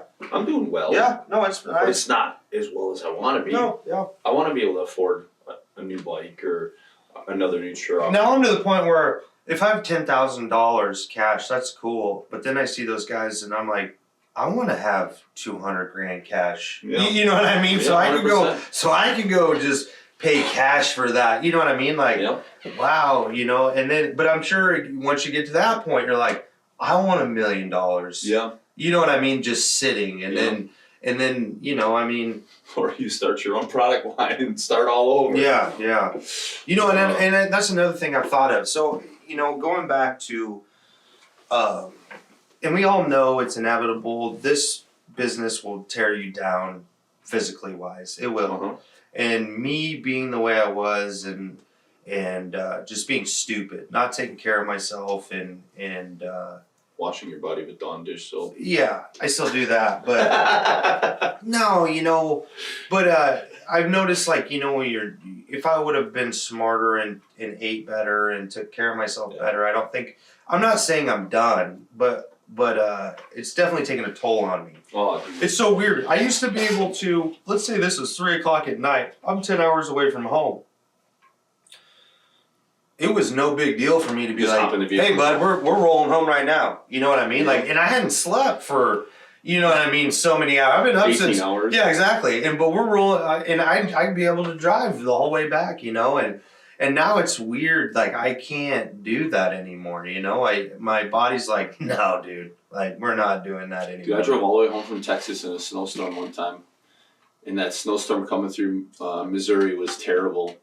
And it ended up taking us... We were on the same deal. It ended up taking us 22 hours to get home. And I just white-knuckled it, four-wheel drive. Remember, because none of us got any sleep. Yeah. And I felt so bad for Parker because him and I made a deal because we all met at J&L. Yep. Yeah, because we were down at... That was when, I think that was when Randy was in the hospital still, right? And we stopped to see him on the way home. Yeah, so we were coming back and we all stopped in Missouri. And... I remember Parker and I had to do a truck, and then he had slept on the way there, and I stayed awake, and then we switched, and right when we switched is when the blizzard started, and then he drove all the way back to the blizzard. I remember Jamie, we were in his office, and he was throwing us some T-shirts, and he's like, "You boys better get moving, that storm's moving in, if you guys are going to get through that, you better get moving." And we're like, all right, well, let's get moving then. And we had already seen Randy.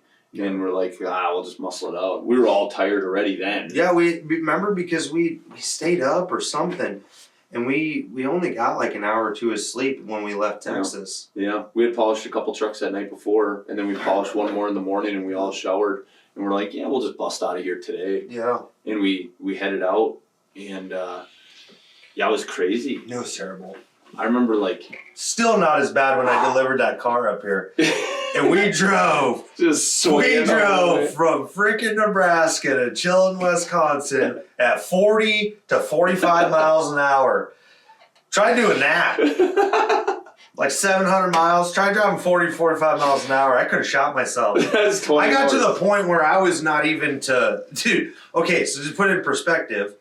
For the 10-hour drive, I hadn't even made it to Wisconsin yet. I was still in Iowa. Yeah, I kept calling him. Like, where are you? Yes. You should have been here by now. So then finally I told Parker, I was like, I'm done. I'm pulling over. We're sleeping. And Parker's like, well, I'll just drive. He hadn't driven yet. He didn't know how bad it was. And then he get up to like 55, and that trailer's like, and he's like, oh. I was like, I told you. You can only go like 45. You can go 50 max. And you better hope to God we don't meet a semi, because it would suck that trailer over. I can't believe you guys didn't unload the car. And flip it around? And flip it around the other way. Well, the reason we didn't is because when we first put it on, the car wouldn't run good enough to get on. No. When we first put it on, we put it on the right way. Well, that we had all our shit in the back of that deal. So then the tongue was almost like dragging. So then I'm like, no big deal. Flip the dang car around. Should have put some hockey pucks. Yeah, in and just sent it the way so up. then we flipped the car around, all that weight, that thing was a boat, and all that weight on the back end lifted the ass end up, so it was good to go. And the craziest thing is I didn't realize how bad it was until we'd hopped right on the interstate, and I was on the phone with Caitlin, and her and I were talking about the boys or something. We were arguing. And all I remember is I was on it was 2 lanes. And no, we had taken back ways all the way to Lincoln. But it was still like the interstate, but I just got on Lincoln. And I was on the phone with her, driving one hand, and all of a sudden, like that trailer started whipping and it's 3 lanes wide. I was taking up all 3 lanes. How we did not wreck, I have no idea. Everyone would be like, dude, you're a good driver. No, it's not even anything like that. It was the luck of God why we didn't wreck. I had thought that I was a good driver. Somehow I got it back under control. And then I was like, what in the heck is going on? So then I slowed down, then I take off again. I get up to about 65 miles an hour. And everything's pretty good for just a little bit. Well, then all of a sudden that trailer just like starts whipping back and forth, just jumping lane to lane. And I was like, oh boy, we're going to die again. Well, then so we started just testing where we could be at, and 50 was the absolute max. That was the max. That was, even then, it would start doing it a little bit. If you met a semi, and that wind would push you a little bit, and that trailer, it was bad. It was terrible. Horrible. I remember you getting up here and just like unloading the car and going, I'm going to bed. No, that didn't exactly happen that way either. I'll tell the rest of that story. So, and I'm not going to tell the company, but they know because they saw it happen. We get here, and it is a giant white trailer that we're working on. Uh-huh. And we're doing and I hadn't had any sleep, and we're doing the rails on it. And the rails went like this, and they went down and over. Uh-huh. And when I was doing this rail, instead of going down, I just kept going like this across white paint with a buffer. It was really bad. Really, really bad. Oh, yeah. Yep. Yeah, I'll never forget that. And I was Good like, times. I knew I should have never been touching the grinder. It was bad. Oh, yeah, that was a bad day. Mm-hmm. That was a really But bad that goes back to looking successful or being successful, Yeah. not having any money. I used to have to do stuff like that because I would push it so hard Yeah. trying to make up because I knew that if I came up and did work for you, that was always our deal. I'd always just come up and I'd trade you out for pride. It's just how it was. Or I'd work for my bill. You know what I mean? Because obviously I couldn't afford it. I was making, 6 figures a year, but I couldn't afford it, yeah. So it was the wildest concept to me. And honestly, I was the same way for the longest time.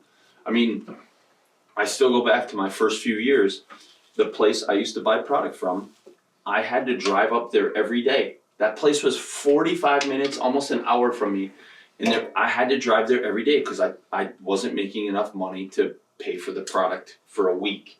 Isn't that nuts? I had to buy tomorrow's products when I was done today, or I had to schedule tomorrow later so that I could drive up there in the morning and go get it. I was like, this is the stupidest thing I've ever heard. One thing I see a lot of polishing businesses, and honestly, since we started selling product, it's definitely a lot more evident, is a lot of people don't do inventory. No. And they don't buy Remember, in bulk. I didn't for a long time either. They don't buy in bulk. Nope. And my sister, it drives her crazy because it's the same. It seems like it's the same customers every other month that are like, I need it overnighted. I need $3 overnighted. I need $3 overnighted. And the overnight fee is like $150, and the $3 are like $75. Yeah. It's like, you're paying $225 for $3. I have to have it or I can't do this job this weekend. Okay. And don't get me wrong, sometimes that happens, especially if you're a traveling polisher. It does happen. Some things happen. But when it's the same people every couple of months, the thing. It's like, dude, this is killing your business at that point. Mm-hmm. It's killing your business. You need to be able to start buying $10 to $20 at a time. And when you get down to $10, you should be ordering another 10 to 20. And just keep it rotating your stock and just put the new ones at the bottom of the pile and just keep rotating them so that you're not calling in and overnighting. Because anytime you're overnighting that money just goes to USPS or UPS or FedEx, whoever. They're getting the money, not you. Mm-hmm. Like, you're not getting more money out of your buffs. Those buffs are just added expense. Yeah. And if it happens once a year, okay. So instead of paying Mistakes $20, you're paying $40 Yeah. for you know what I mean? Yeah, 100%. 100%. You know, Yeah, I don't know. yeah, another thing I want to touch on, this kind of rewind, we went on a huge rant there. Yeah, sorry. But when we were talking about, this is before I forget this, and it just popped in my head, but how many times I've ran into, everybody knows, and obviously it's more of the North and Midwest, obviously, the Northern Midwest or North, anywhere. Wintertime's always slow, right? Yeah, 100%. Okay. Always slows down in the winter. So obviously that's where people start struggling a little more. And when it goes back to what we were talking about for charging wise, you know what I mean? This is where it gets really real. You know what I mean? Because and honestly, I'll interject for you for a minute. I don't feel like that's just a Midwest thing either. Like wintertime slows down for everybody. that's true. Yeah, even in the South, Unless you're like in California where the trucks never leave California, that's true. or the trucks are in Florida and they Mhm. run Florida to Louisiana, Yeah. or Florida to Mississippi, or Florida to Texas, or they stay in Texas and they're not going to get dirty. It's going to slow down everywhere. It's true. If Because if they come north, they're gonna Yeah. get exactly. They're You're not right. going to polish in the middle of winter when they know they got to go to Wisconsin to unload a load because they're Yeah. going to drive through salt and calcium chloride, magnesium Yeah. chloride, whatever.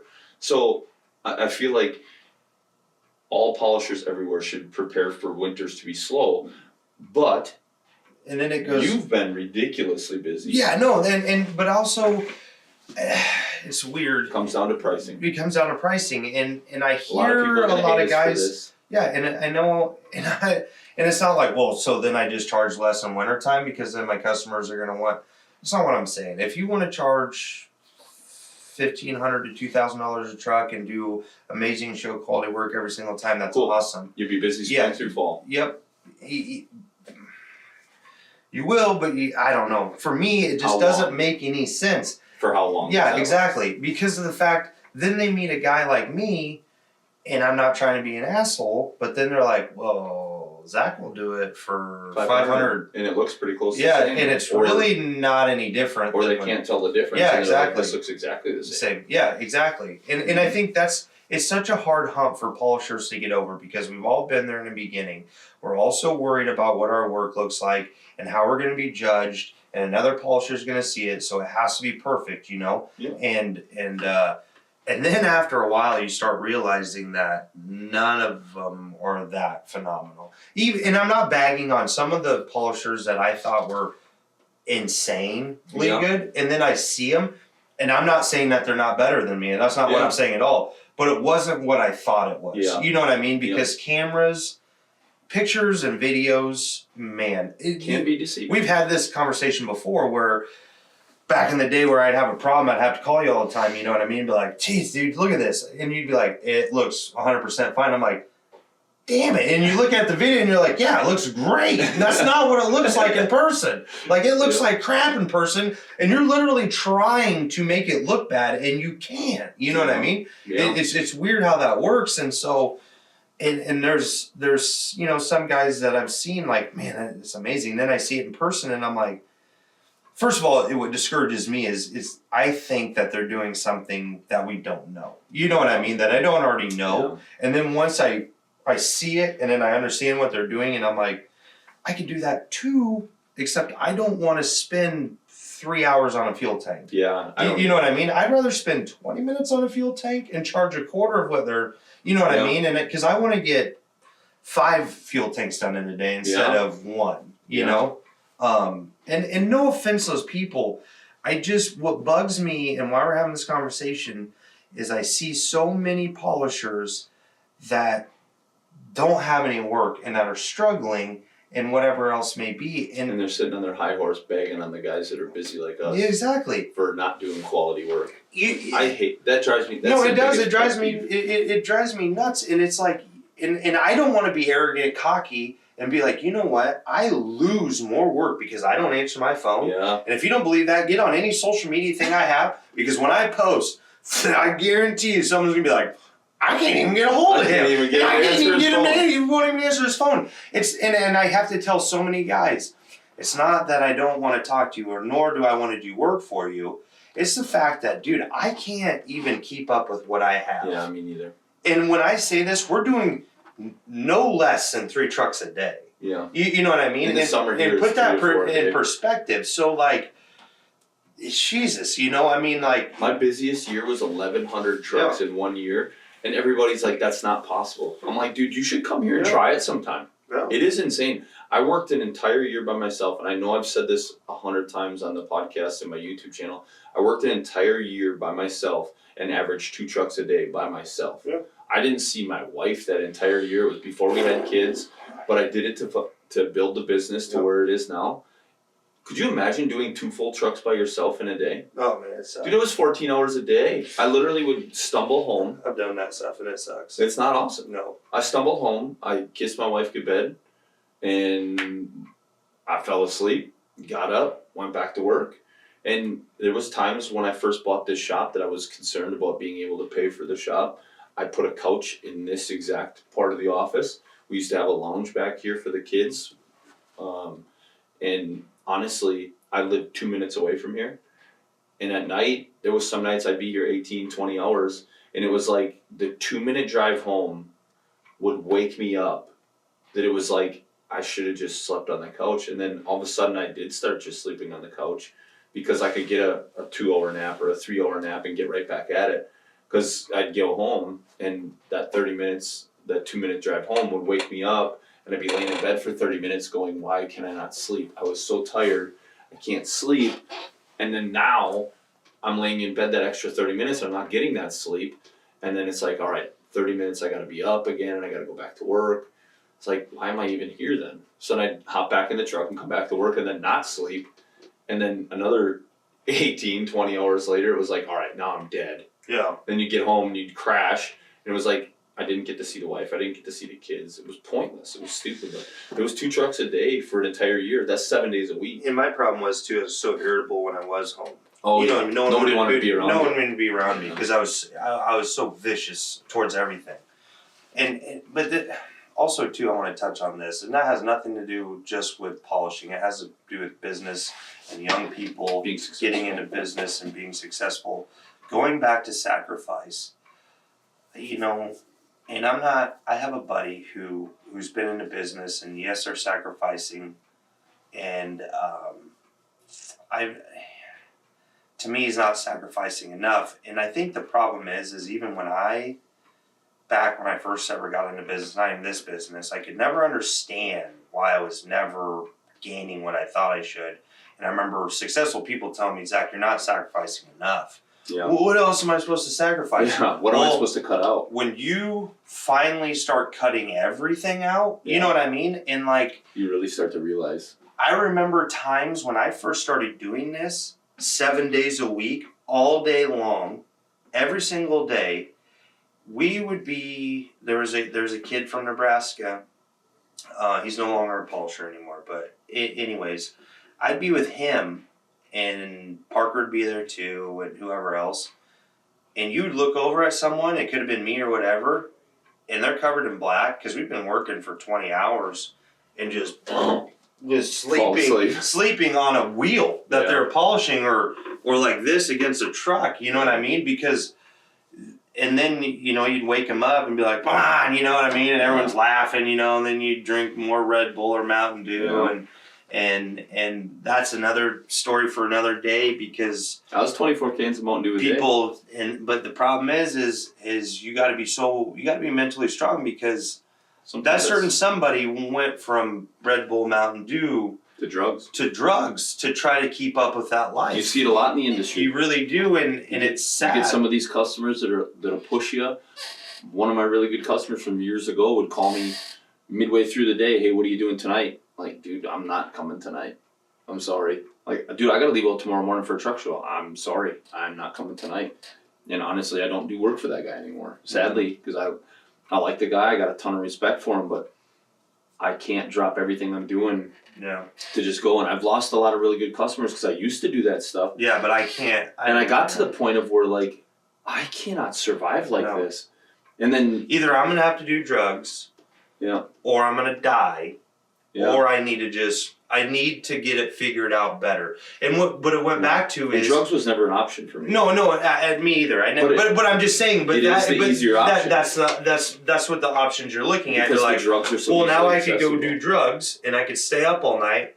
But I was smart enough to realize, yeah, that's going to help me for 6 months to a year, maybe. And you're gonna go. And then all of a sudden, I'm just down. You know, I'm in a worse place than I'm at now, or I'm just going to end up dead because my body just can't handle it anymore. Yep. And or I could just figure this out and manage it a little better. Yeah. And I love it too. Now that I'm to the point, I think what helps me as well. I'm to the point now.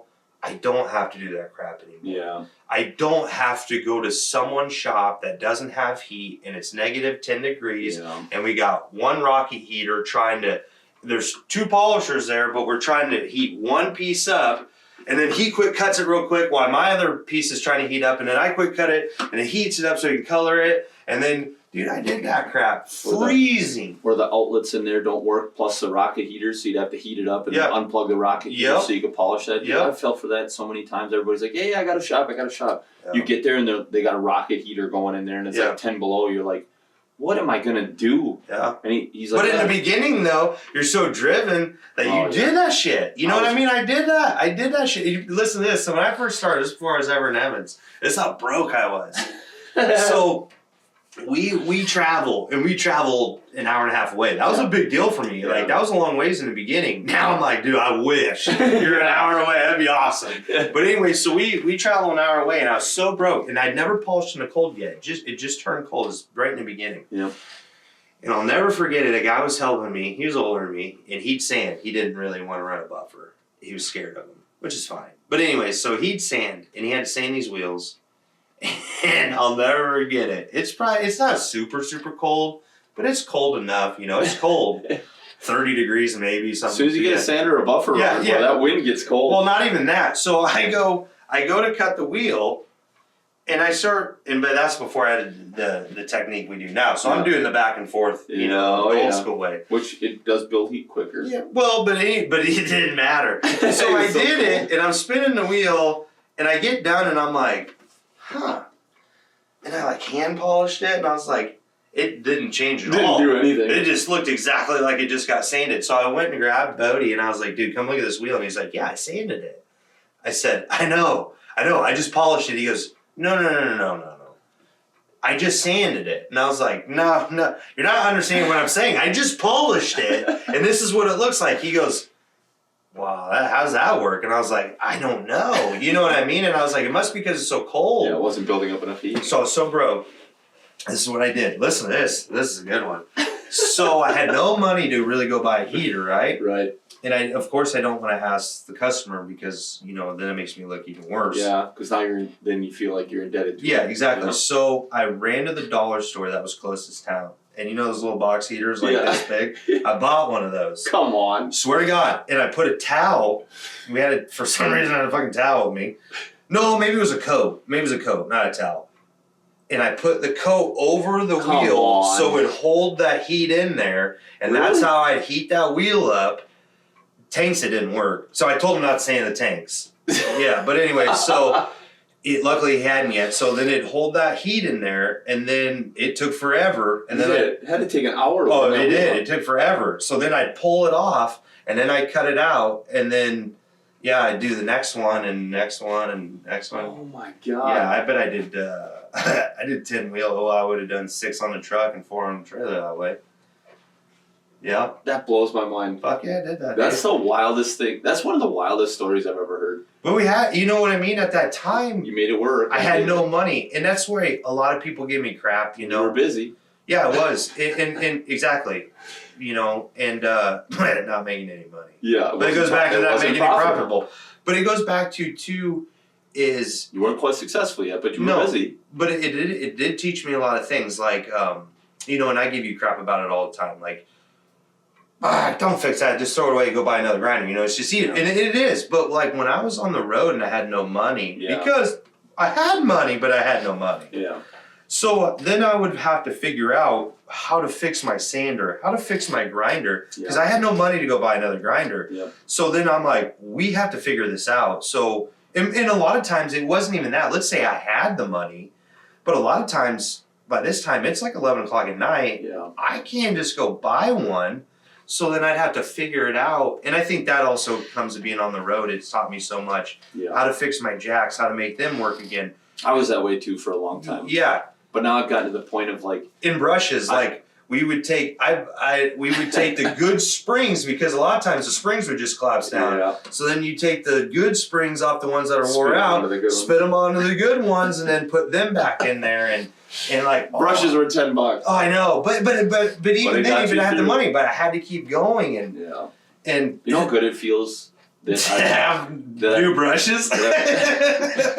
not even just new brushes. I got them in my door, dude. I got like 5 sets, 10 But, like, sets of brand new ones in when there you now. when you finally click over to being not just busy or successful, but when you click over to being profitable on top of being busy and successful, and like I don't know if you saw in my shop right now, but like I have 9 brand new 6,000 RPM grinders because I know at some point in time we're gonna burn 2 of them out in a week, Yep. and I can just go up on my shelf and grab 2 of them. I have more than most hardware stores have. Yep. Why? Because during COVID, they like were gone. Yeah. There was none. You couldn't get any. Yep. Same with rolly chairs and everything. Remember, I had to buy you some on the way up to South Dakota because you just couldn't find any. Yeah. And And then we ended up leaving them there anyways. yeah. Oh God. No, but also too, another point into the whole that when you become successful and profitable, Yeah. how much of a nicer person I am now towards even like my family. Oh, Not yeah. saying I was a jerk, or not even my family, my friends. Yeah. You know what I mean? And everybody. Yeah. And because of the fact I'm not so, do I get stressed 100%, especially this time of year. This is Yeah. terrible. This is Yeah. the worst. I know what's going to happen. I know how bad my body's going to hurt Yeah. for the next couple months. That's my biggest thing now is I just know how bad my body's going to hurt. Like winter's nice because it's steady. Yeah. But once spring hits, As soon as Louisville hits. but even like Caitlin. Before Louisville already. So like for four or 5 years, Caitlin and I didn't even go out to eat anywhere. Yeah. Like by ourselves, you know. There was a lot of years Tammy and I didn't go In out to eat. this last We couldn't year. afford to. Yeah, well not even that. Like this last year, man, I mean there's like a whole week we ate, like we went out to sushi the whole week, like during the winter time. Yeah.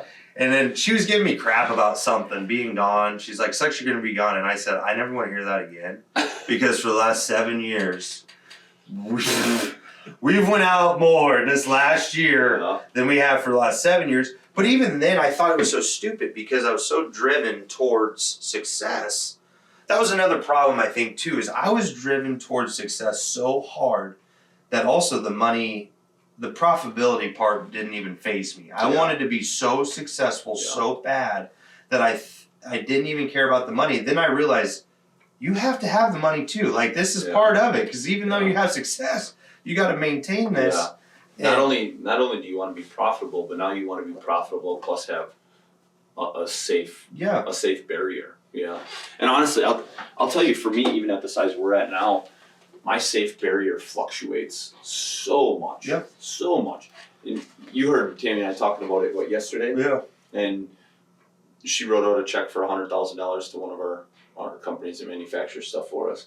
And she's like, as she was writing the check out, she's like, this was more than our first house. Mm-hmm. And honestly, our first house wasn't that long ago. Yeah. Like our first house was the year we got married. We got married in 05. Yeah, 05. So 17 years, going on 18 years this year. So 17 years ago, our first house was less than $100,000. And now we're writing checks for $100,000. It was like, oh my God. And you and I had this conversation, and actually we talked to Dawn about it. How things become normal. You know what I mean? How like $100,000 check isn't even. It's crazy when you sit and think about it. When you sit and But think about it's not. But it's really not. It's a normal. Dude, that's a pile of money. Yeah, it is. But if you're just going through the everyday Going stuff, through the motions. you're not thinking. Yeah. It becomes so normal anymore. For You a know what I number mean? of years, anytime I stumbled across something that was like X amount of dollars, I was like, I know exactly how many wheels I have to polish to pay that back. Yep. You know? So it's like, all right, I want a pair of, let's just say, Louis Vuitton's was my first. Yeah, I think we've all done this. Yeah, it was my first splurge item, yeah. right? It was the first thing that I bought that I really wanted for myself. It wasn't for anybody else. It was something I wanted for myself. I just wanted something cool that I was going to enjoy. I don't care if anybody else enjoyed it. Cost 15 wheels. Cost 25 wheels. Oh, dude, yeah, we've all been. I was there, like, dude, I know exactly how many wheels that was going to cost.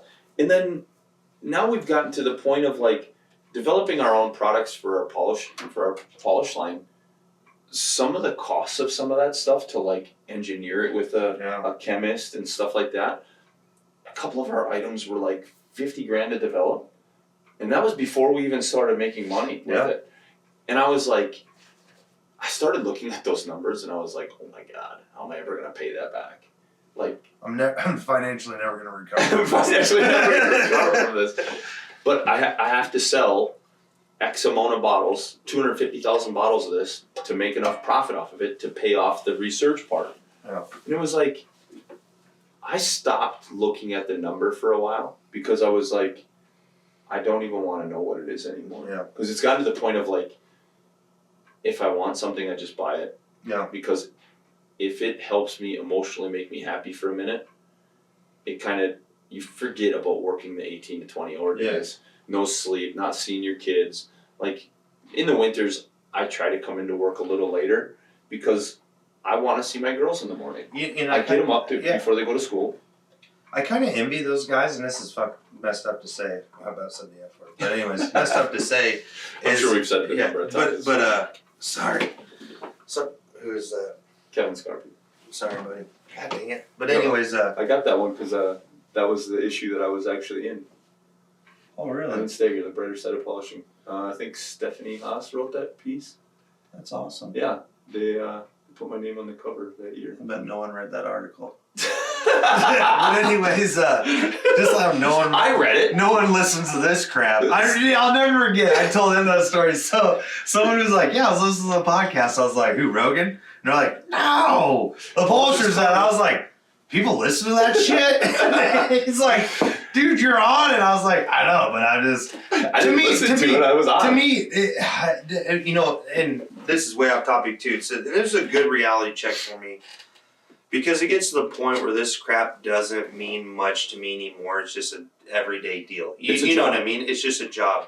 It's a fun job, but it's a job. I don't really take on any more customers, new ones anymore. I don't take on many anymore. And it's hard. It's hard to add to what you have. Huge, and maintain. Really hard. And this is like a kind of almost like a family member. So I ended up doing some work for him, and it was so cool to me because he was like, man, you know, like. Last year, when all the last year social media was huge. Like social media's always been big, but like last year at Matt's, it was big. It was huge. You know, and there's a lot of big names there. Yeah, because and you got some big social media guys there, really pushing it. It was super exciting. There were so many more people. Some people hated it because of the old school way. Yeah. But you know how many more people know about what was going on? Yeah. Than who would have no clue before, you know, that may be fans of it now. Yeah. But this is what he told me. He goes, you know how cool it was that I knew you, that you did work on all these trucks, you know, or involved with them, and it was really cool and kind of humbling. I don't even know if I'm humbling or what. I don't know. It's made my head bigger too. But and I go, you know. I don't ever think of it that way anymore. Yeah. Because to us, they're just people. Just people. Yeah. Like, you know, like Don and Tri-State and all those guys. Like, I know them so personally that, and for me now, like, which is weird, the only celebrity I've ever been weird around, and he's not even that big a celebrity, and why I was weird is beyond me. It just happened not that long ago. Richard Rollins. Yeah. And he's a good dude. I like Richard. He was nice, and it was. I couldn't even really talk, and I'm like, I don't understand. Like you know what I mean? Like I've met a lot of bigger people. You know what I mean? And I don't know what it was. Is this a weird? I think I was because I wasn't expecting him to be there. Yeah. And he was there, so that really threw me off. Yeah. And I don't get that way around a lot of celebrities either. But the year I met DJ Paul from 3-6 Mafia, I'm a big 3-6 Mafia fan. And I kind of like fangirled for a minute. Yeah, it was weird. I was like, dude, I'm so sorry, but like, I'm sure you hear this a million times, Yeah. but I seriously am a legit fan. Yeah. And he was honestly just a regular dude. Like we hung out that entire night, and him and Rampage Jackson were like two of the nicest people I'd ever met. I was like, dude, these guys are awesome. You know, when we got to meet and do stuff with JB Mooney, I'm a way bigger fan of JB Mooney than I am of Richard Rollins. But it was kind of weird because those guys are really down to earth. They're cowboys, you know what I mean? So they were like super laid back, all those guys, and they were so good to us. And when JB rolled up, actually I started talking shit to him the first 5 seconds he was there. And it's a great way to break yeah, no, it was because they actually told me to. They asked me to ask him a question about something that had happened. I kind of embarrassed him, you know, something stupid he did. It was nothing bad, but it was just dumb, you know. And so, but they knew it'd piss him off, you know. And his buddy's just trying to get. Oh yeah, so I asked him about it, you know, and he's just like, oh man. And then after that, you know, he sat and talked to us for a few hours, and we didn't even really talk about bull riding or rodeo stuff either. It was just life. Yeah, we just talked about like getting in trouble. You know what I mean? Having fun. And honestly, he loved it a lot. You know what I mean? love that stuff. Yeah. And honestly, that night hanging out with Rampage and those guys, he's like, dude, it's just cool to be treated like a person. Like I had no idea who Rampage was until I went and Googled him when I got home. Yeah. Like I felt bad too because like I should know this guy. Mm-hmm. And dude, I knew DJ Paul right out the gate. Like, I knew exactly who that was, but I like pumped the brakes a little bit, and I was like, dude, I gotta like reset here because like they're not here to have somebody drooling on them. You know, they're here to like do their job and just treat them like a normal person. But it's so weird for me. It's how people fan out over you or Don Wood or Troy and You Steven. too. They do it with you too. I know, but and all these guys, it was so weird because I know them, and I'm like, but it'd be like if you were best friends with DJ Paul, you know what I mean? Like, or you knew him very well, and it's so weird to me because I'm like, these guys are just normal dudes, you know what I mean? Like, and everybody's like, I can't believe you're good friends with Don. Like, dude, Don is like the most. Don's friends with everybody. Yeah, like he's your best bud, you know. Yeah. And all those guys, you know, because Tri-State Express, they got, you know, a lot of attention on them, you know, because they got a lot of guys big into social media, and they're all kind of a big group, and they really push that, and they're very good at it. They're very good. And they're such nice people. They're super good. Once you get to know them, it's driven me nuts when people that don't know them, you know, and just see the social media part, and they're like, man, those guys are maybe arrogant. And I'm like, you know what? They're not. Troy Massey, you know, Troy's one of the nicest guys in the whole entire world. Yeah, seriously. Super laid back, super humble. Yeah. You know, built from nothing up. You know what I mean? And he hasn't forgot about. Yeah, he hasn't forgot about it. His wife is so nice. Yep. She really came from nothing. Yeah. They're such. You ever get a chance to ask them about their story? It's amazing. They're such good people. But I think we live in such a time where everything is so believed on social media. Yeah.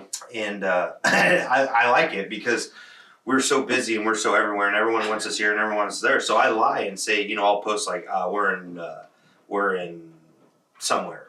Like you'll notice if you look at my tags, I'll be like in Vegas or New York or something, because no one knows really where we are. Right. And I have to do that because once people figure out where we are, they'll start mapping my route home. They know where I'm going. Hey, you're kind of driving right through here. Dude, I would love to, but I've been on the road for a whole month. I'm just trying to go home. I just want to go home for a day, you know? And I will say the one sad part for me is last year, Old Town Rig Down, John Wood had his motor open, lights on at night, and him and his wife were handing out posters to any kid or any adult that was stopping by. And a lot of people were asking Don to sign like an autograph.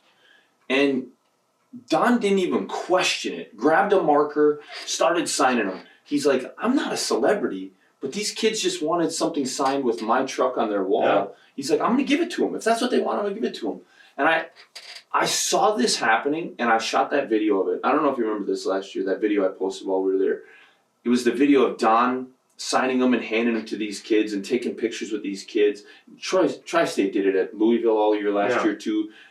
Jacob Bonham, all those guys, they all take pictures with their fans. They give them time of day. They hang out and talk with them. When I posted that video of Don signing those posters, a guy that I have a lot of respect for had a lot of respect for, and I still have respect for him, but not as much as I used to. He had commented on my post, "This is the worst part of this industry and the way it's become." And I private messaged him. I'm like, "What exactly is this worst part of the industry you speak of? Because like, I just want to understand what that statement means." And he said that these kids are treating these guys like they're celebrities. I said, my entire life, I had people to look up to. And if this kid that wanted to sign posters looking up to Don, dude, I'm proud of that kid. Mhm. Because Don's a great person to look up to. An amazing person to look up to. And honestly, I hope that if I ever had a son and he looked up to Don as a role model, dude, I'd be stoked. Yeah. And if Don's one of the role models in the industry right now, dude, I'm happy for the industry. Yeah. Like, Same with Tri-State and all those guys. You know what I mean? yeah, It's just they're great people, and how that statement. I think it's just that old school mentality yeah, and change and social media. Because I've seen guys like bitching about the videos and all this and blah blah blah and whatever else. Dude, first of all, we should be thankful. delete Instagram if you don't like it. Yeah, and we should be thankful that we have access to this now. Oh, You know what yeah. I mean? Instead of just being a huge company that could afford to have this kind of access, Yeah. we have access like this now. And does some of it get crazy? Yeah, because it turns into A business. drama and BS Sure. and all that. Sure. And But that's not Don. That's not Tri-State. no, that's none of those guys. Now, do a lot of those guys get drug into that? Sure. Yes, they do. 100%. And you know what? It's almost sad to the point where, perfect example, and I don't even know if I'm supposed to be saying this, but I'm gonna say it anyways. So it's so crazy, and I think people saw it, but there's a rival between Don Wood and Tri-State. Yeah, it was a They friendly. are the best. They were such, and I'm ruining the ploy right It now. was a friendly. It was all a complete BS deal because they knew it's so sad that a lot of people grasp onto that, that are like, oh man, did you see that? Don Wood and Tri-State and all this stuff. And it's so sad that people really love that. Now, the people that know what's going on, understand what's going on, and they see what's going on. Yeah, And is it just happening here? No, it's happening in the rap world. It's happening in politics. It's happening everywhere. Yeah. Because of the fact that's what sells. People love that, Yeah. and people bite onto that. And honestly, if you see behind the scenes, is there drama? 100%. I'm not going to say there's There's not. drama in everything. There's, no matter what you do. And you know what though? This is a very competitive sport. Yeah. So if you want to consider a sport, whatever, And there's a lot hobby, of money whatever. involved. Yeah. So of course there's going to be feelings hurt. Yeah. I don't care. And if guys say they're not in this to win, Yeah. they're full of shit. Because Oh yeah. this- I've heard so many guys say I'm not going for the trophy, and then after the trophies are handed out, they're like, that guy could have never beat me. Yeah. I don't know why. I don't know how he got first place and I got stuck in second or stuck in third. There's no way that guy should have beat me. And then there's a lot of high road guys that are like, I didn't go for the trophy. I just went to have a good time. And sometimes those guys are the guys that win best of show. Yeah. And they're like, honestly, I didn't think I had that caliber of a truck. And yeah. this industry will also change people too. We've had this Oh, conversation. We've watched. I'm not going to say that it didn't change me for a while, back to the whole super kind of success and all that stuff. It's not that I became very arrogant, but it's to the point where, Jaded. yeah, I call myself jaded. you don't, it's hard for me to go back to, it's nice to go back to my small town that I live in, but everyone there has no freaking clue what it's, you know what I mean? It's hard to talk about what Yeah, you do. exactly. So then, but it also gets me because you get so used to people treating you a certain way. You know what I mean? And then you're around people that don't treat you that way. And I'm not saying I want the attention, like that's what I'm going for. It's just weird, especially when you're doing it all summer long. Yeah. And it's not like we're getting super special treatment, but I feel like we get respect. You know what I mean? Yeah, definitely a respect. It's more of the respect thing, Yeah. and then you meet people that have no clue what you're doing and don't really respect you. And it's not that I want you know what I mean? I demand it. It's just different. It's also relaxing too. Yeah. You know what I mean? It's a lot relaxing where no one really gives a crap? You know what I mean? It bugs you a little bit because it's the only thing I know what to talk about. And I swap around so much, but I also want to talk about this. And I don't know how to say this without sounding super arrogant and whatever else. And I don't even know if you want me to talk about this, but there's been allegations about Evans in general and when it comes to shows. And I really want to touch on this because it pisses me off to no end. And you might not want me to talk about this, but I really don't care. I don't care. There's allegations that we have rigged shows, we've done stuff like that. God. But here's what pisses me off more than anything. First of all, I wish that shit was true. Oh, because it'd be cheaper. I wouldn't have to go. Not even that. I would get more than an hour of sleep a night. That's the part that pisses me off the most. Because if anyone really knows me behind the scenes, when I don't get more than 5 hours of sleep, I'm mad at the world. Last year, being accused of Louisville was the biggest hurt I've ever had in my entire life. And not only and I know for the people me, that were saying it don't care. And not only for us, and me having a shitty whole entire freaking week because I don't get any sleep. Yeah. I love it, but I don't get any sleep. So it's just miserable. It really is. It's great, but it's miserable. But all the hard work that because of somebody accusing us for something, those guys that spent hours and thousands and thousands and thousands of dollars, and this is all they do, and they built something beyond belief. That's just kind of shit in their face. Because that's what hurt me the most. Yeah, that's ridiculous. I don't care that people trash on me. No. I mean, I care. Don't get me wrong. I care. Yeah. But I don't care that they say it about me. It's when it affects the other people around me. Like,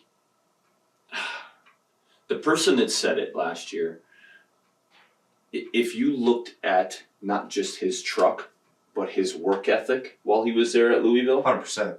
Like, was he up at 3:30? Was he there at 3:30 in the morning when we got up right after the rain was done, right before Rags Down? Because Rags Down was at 8 o'clock.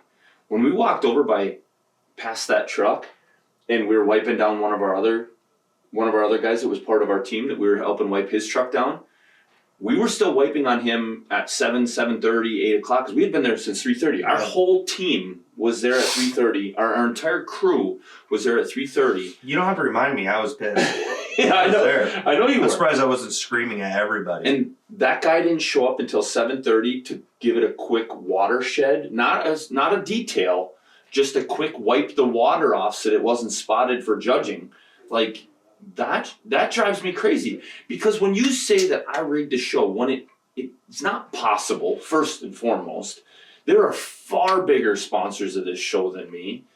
To say it almost should make you feel good that you have that much power at a multi-million-dollar level show. You can manipulate that. I wish that. That means you're balling out of control. I wish I knew which people to line their pockets, because it would make great. It doesn't work that way. It doesn't even close. It doesn't work that way. Like, it has nothing to do with judging or their personal opinions. My best part is my favorite part is that we got accused of judging the show. I was like, where did that even come from? Like, jeez, I wish we judged a show. It'd be great. And then they're like, he knows the judges. Listen, I've been in this industry 25 years.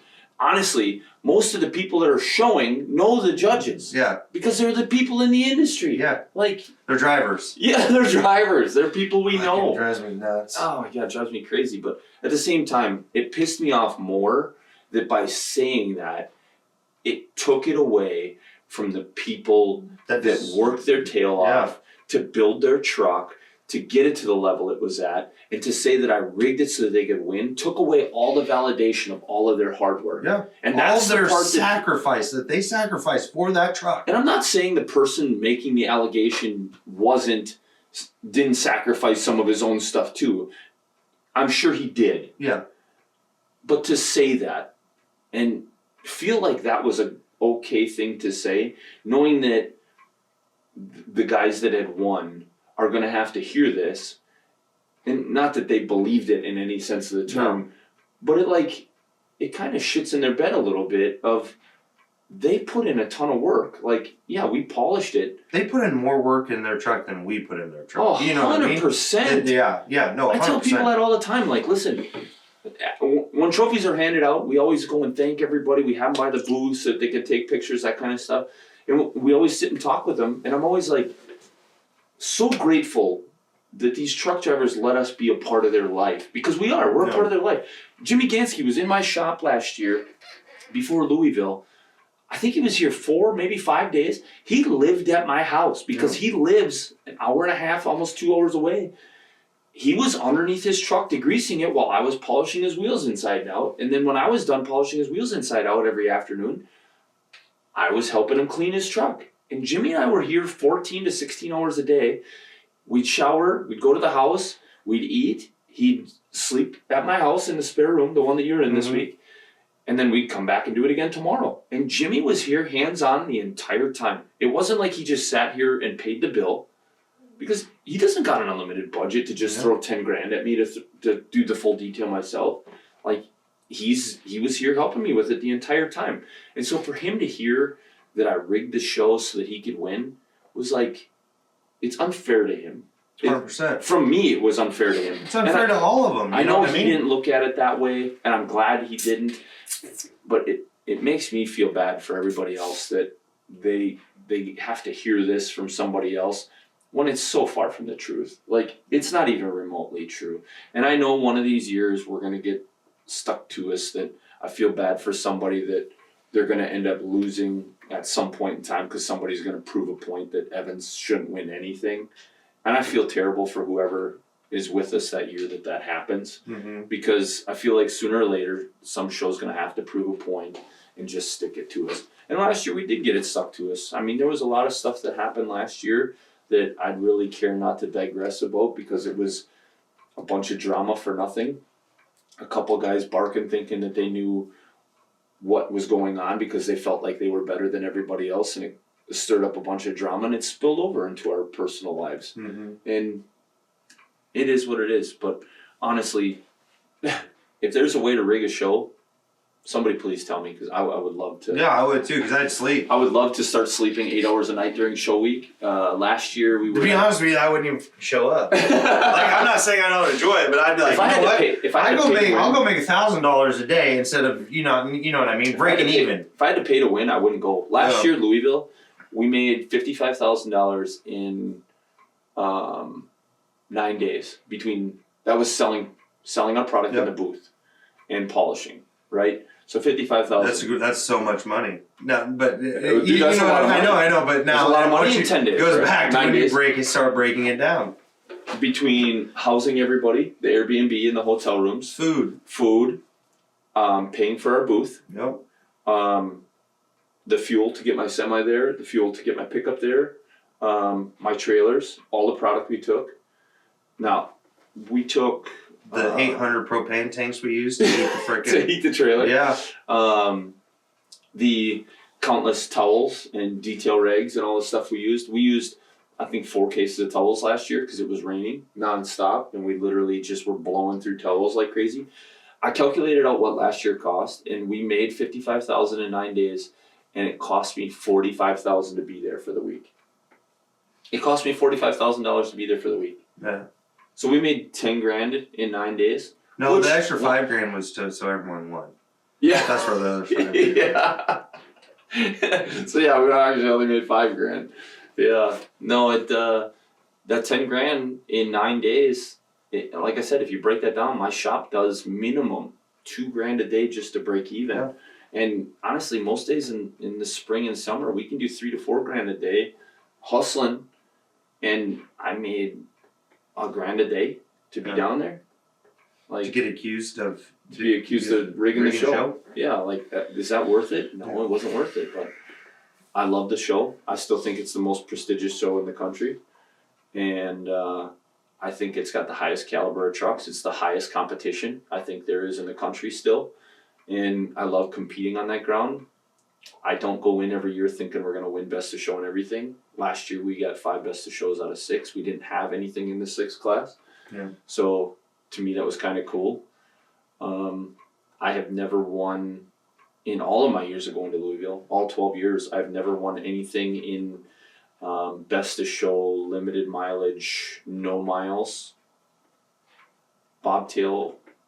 So we finally have a truck competing in that class this year. And I'm excited. I'm excited for it. I'm super excited because I am going to push as hard as I can to make sure that thing is as clean as it can possibly be and market it as best I can so everybody has to see it. I can't wait till Everybody wants to see everyone sees it. it. Me too. Because no one even has any idea what's This coming. is a whole other level. It is. So many guys were talking bad last year about the way the industry's changing, and this is like This will really get them going. I'm just saying, like the highest of what everybody Yeah. thinks, and yeah, there's gonna be a lot of people like.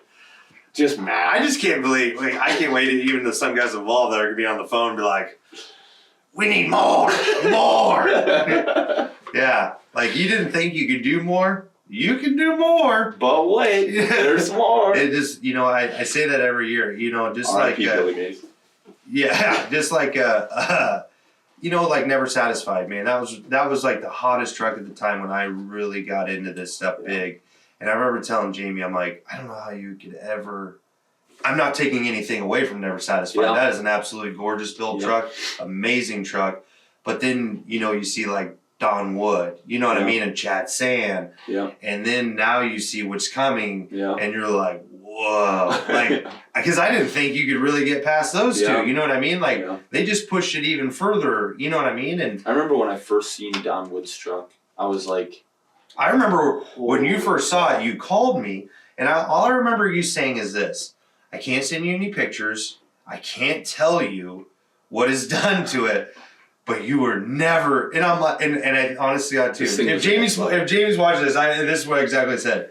There's no way it's any more than Never Satisfied. Because at that time, like I said, I'm not taking anything away from that truck. Never Satisfied, to this day, is still one of the most respected trucks there it is. set the bar for a while. It did. It definitely set the bar, like that thing. But at the same time, we have to progress. And I'm not. And some guys might argue that Never Satisfied is nicer than Don's. Yeah. You know what I mean? I think Don just did a little more because he just went a different route. You know what I'm Yeah. saying? Like on certain little things that he did. You know. I had a really good conversation last year. I was at Tony Justice's show, and one of the truckers that's been in the industry a long time, Mitchell, had his truck playing off on the side, and that trailer with the big speaker system in the trailer. He's like, I just can't believe that this guy put speaker systems in the trailer, and it just seems silly to me. I said, you know what? It's funny. I had a conversation with you 5 years ago at Louisville. Do you remember that conversation? He's like, yeah, we were standing next to Davis Brothers. I said, oh yeah, next to their truck with the trailer with the speakers in the trailer. He's like, huh, I guess I never really thought about that. The grain trailer. Yeah. Yeah. I said, now is that because Mitchell's a new guy Yeah. that bothers you? Or does it bother you because it's so different from what's in the industry? I said, you guys should honestly be happy that some of these guys are encouraging people to join the industry and making it look cool, Mm-hmm. even if not all trucks have stereo systems in their trailers. Yeah, no, you know what I mean? 100%. You're drawing in. You know more what? people And I to the guarantee even industry. Mitchell will tell you. Is it completely worthless? Yeah, it's It not. doesn't make any more And then money. that's what I'm saying. Like in Hill, it's cool though. It's Yeah. neat. It's something different. It's It draws in and more it's people to the his industry. passion. Yeah. If he wants to take his money and burn it, he can take it and burn it. If he wants to build a trailer with speakers in it, he can build a trailer with speakers in it. It's I'm a what he stereo wants. guy, so Yeah, anytime I know. people I put think big it's stereos in, cool as hell. Yeah. And I do. But a lot of people are like, that's so dumb. But you know what? It's his money. He can do Yeah. whatever he wants with it. Yeah, I've seen a lot of crazy And, things. and over he the years. enjoys it and it makes him happy. That's all that matters. Back when I first went to Louisville, it had to be early on in my career. I remember a guy that had a dump truck that he would pull his wheels off on one side and jack stand it all because his brake drums were chromed, his calipers were, everything was chromed. His shocks were chromed, his springs were chromed, everything was chromed. And he'd take the wheels off and he'd stack them all on the ground so that you could see both sides were polished. Plus you could see the detail that he did to the truck. So the one side of the truck was all on jack stands. The other side, it was all assembled. So if you could go over to this side and take a picture of it and the truck was assembled, Mhm. or you go over to the other side and take a picture and all the parts were just laying there, and it showed you the level of detail that that truck had in it. And I remember looking at that truck, I was like, this can't be a drivable truck. And it wasn't. It went on and off a trailer, and that's just the way it was. And I was like, it was one of the first trucks that really drew me into the industry. Mhm. And I was like, how could somebody do something any crazier than this? And then it seems like every 3 to 5 years, I stumble across another guy that like, oh my God, this is some next level stuff. And for a long time, Vince built some really cool stuff. Yeah. And he set a bar for sure. I mean, he did a lot of crazy cool stuff. Like the firewall to his fuel caps to all that stuff. His flat top to his Crown Royal truck. I mean, a lot of the cool stuff. And there was a lot of other guys. Billy Rethwich was building really cool stuff. Clint Dix, Todd Roccapiori, even when Hammett's built theirs. Linda Mood, True Novosad, some of the West Coast guys, Vlad, and then you get into some of the newer school guys, Davis Brothers, J&L Contracting, Dustin Dickerson's building some cool stuff, Don Wood, Mitchell Bottomley, Tri-State. Yeah. You get into all these guys. It seems like every 3 to 5 years, I start seeing another truck that's like, dude, this is my new bar. Like, this is the new one that is setting the tone for the industry. And it's like, we try to work with some of these guys, but we don't go and ask them to work with them. We just keep hustling and hopefully we get noticed. You know what? I want to touch on that right now. And this is going to piss people off too. I'm good at that. But I just want to point things. One thing that drives me nuts more than anything, and this is another thing we get accused about. Stealing customers, especially when it comes to show trucks. I haven't cold. I will tell you right now, I have not, in years and years and years, called anyone. Actually, I get so pissed off when my friends get work for me. Yeah. Because I'm like, and then they get mad because I can't go do their buddy stuff. Yeah. I'll tell you right now, we have not called anyone, tried to get work anywhere. And here's what I want to lay down, and this is going to sound arrogant and cocky, and I don't give a shit what anyone says, but I'm just being real because that's the way I am. Do you know why a lot of the top show guys come to Evans? Because they want to win. Because guess what? This is what we do. This is what you do. We study this shit. You know what we talk about? We don't talk about going and getting drunk at the bar and all this other BS we did. We talk about trucks and ideas, what you can do different, what would be cool here, a stripe package, what we could do polishing, lower, bumpers, nose, mirrors, everything. It's cool to. That's just shit what we talk about. Builds, yeah. And you have to study it. That's why. And then they see us awake for 2 days straight to make sure the trucks are detailed in and dialed in. Everybody else is. Or I show up there on a Monday, have all the work that they have done possible, and then sit there till that Sunday and do nothing. So I sit there for 5 days and do nothing and don't bitch about it, don't complain about it, because that's the way it goes. Because when you get us, that's what you get. Yeah. You can call a buddy of mine in Iowa, calls me up, hey, I really need this truck done. Well, I'm going to Wisconsin and I'm leaving tomorrow morning. Oh, man. You did a truck. Put the truck in them out. I'll leave at 3 o'clock in the morning. Yeah. And I will stop by there, do the truck. It's out of my way. Do the truck, and then I'll go up there because that's what you get. I don't want to win for me either, for what it's worth. No. I want to win for them because if you've walked through my office, you've seen I have like a trophy here. Ken Fisher gave me a trophy. It was his runner-up trophy for national championship in Dallas one year. He gave it to me and told me to put it in the office. Dude, I was honored. It's going to stay in my office forever. No, but I think what helps too is we're competitive. You know what I mean? Yeah. We understand. But I want to give 120% because I want them to get their best to show so that they can display it. Not because I'm going to just brag about it. I mean, of course we do because it's... First of all, who am I going to brag to?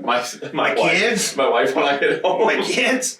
That trophy didn't make me any more money. Yeah, my kids are like, that's cool, Dad, whatever. Like, they see... They're the same way I am now. Like, wow, that's neat. Like, they never really met these guys, but it's just no big deal to them. Yeah.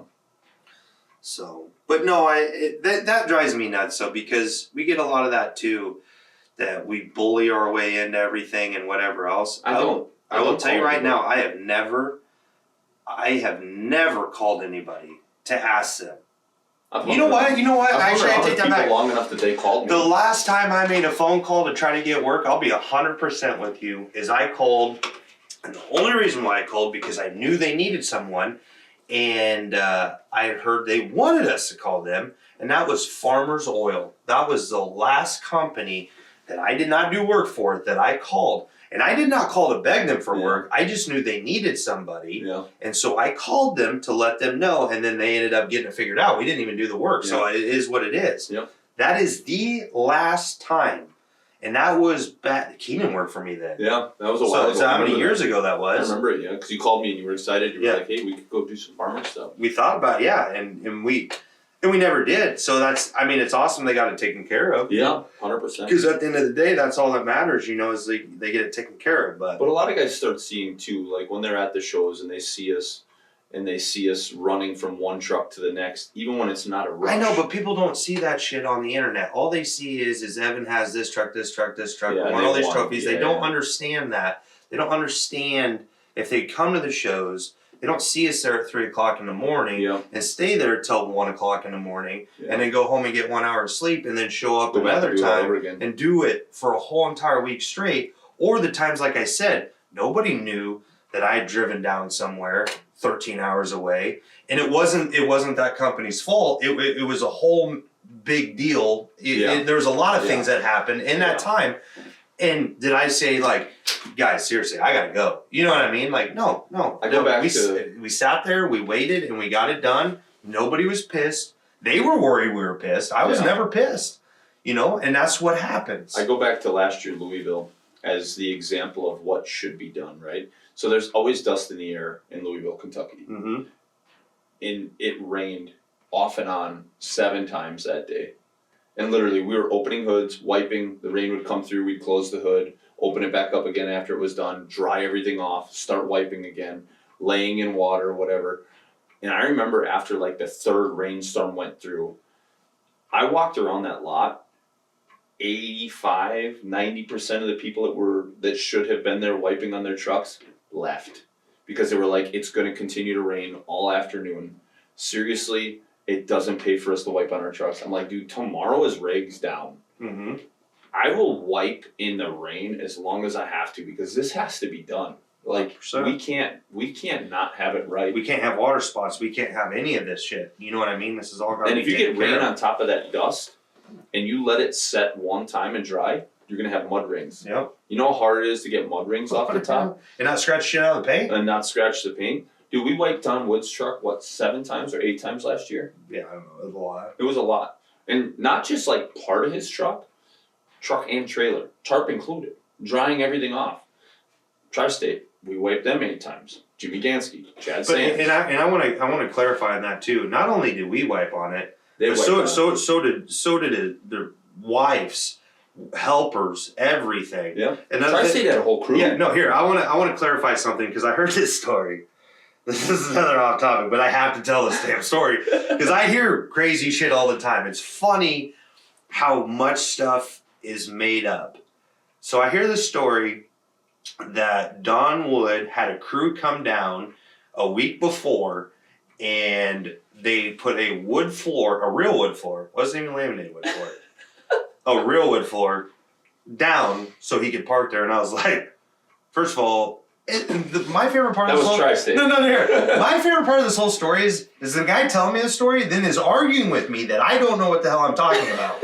That's the funniest part of the story. So I said, well, you're kind of right. I said, there was a wood floor, but it wasn't real wood floor. It was, like a laminated wood floor. And I said, it wasn't Don Wood. It was right next to Don Wood. Yeah. It was Tri-State. And no, they weren't there a week before.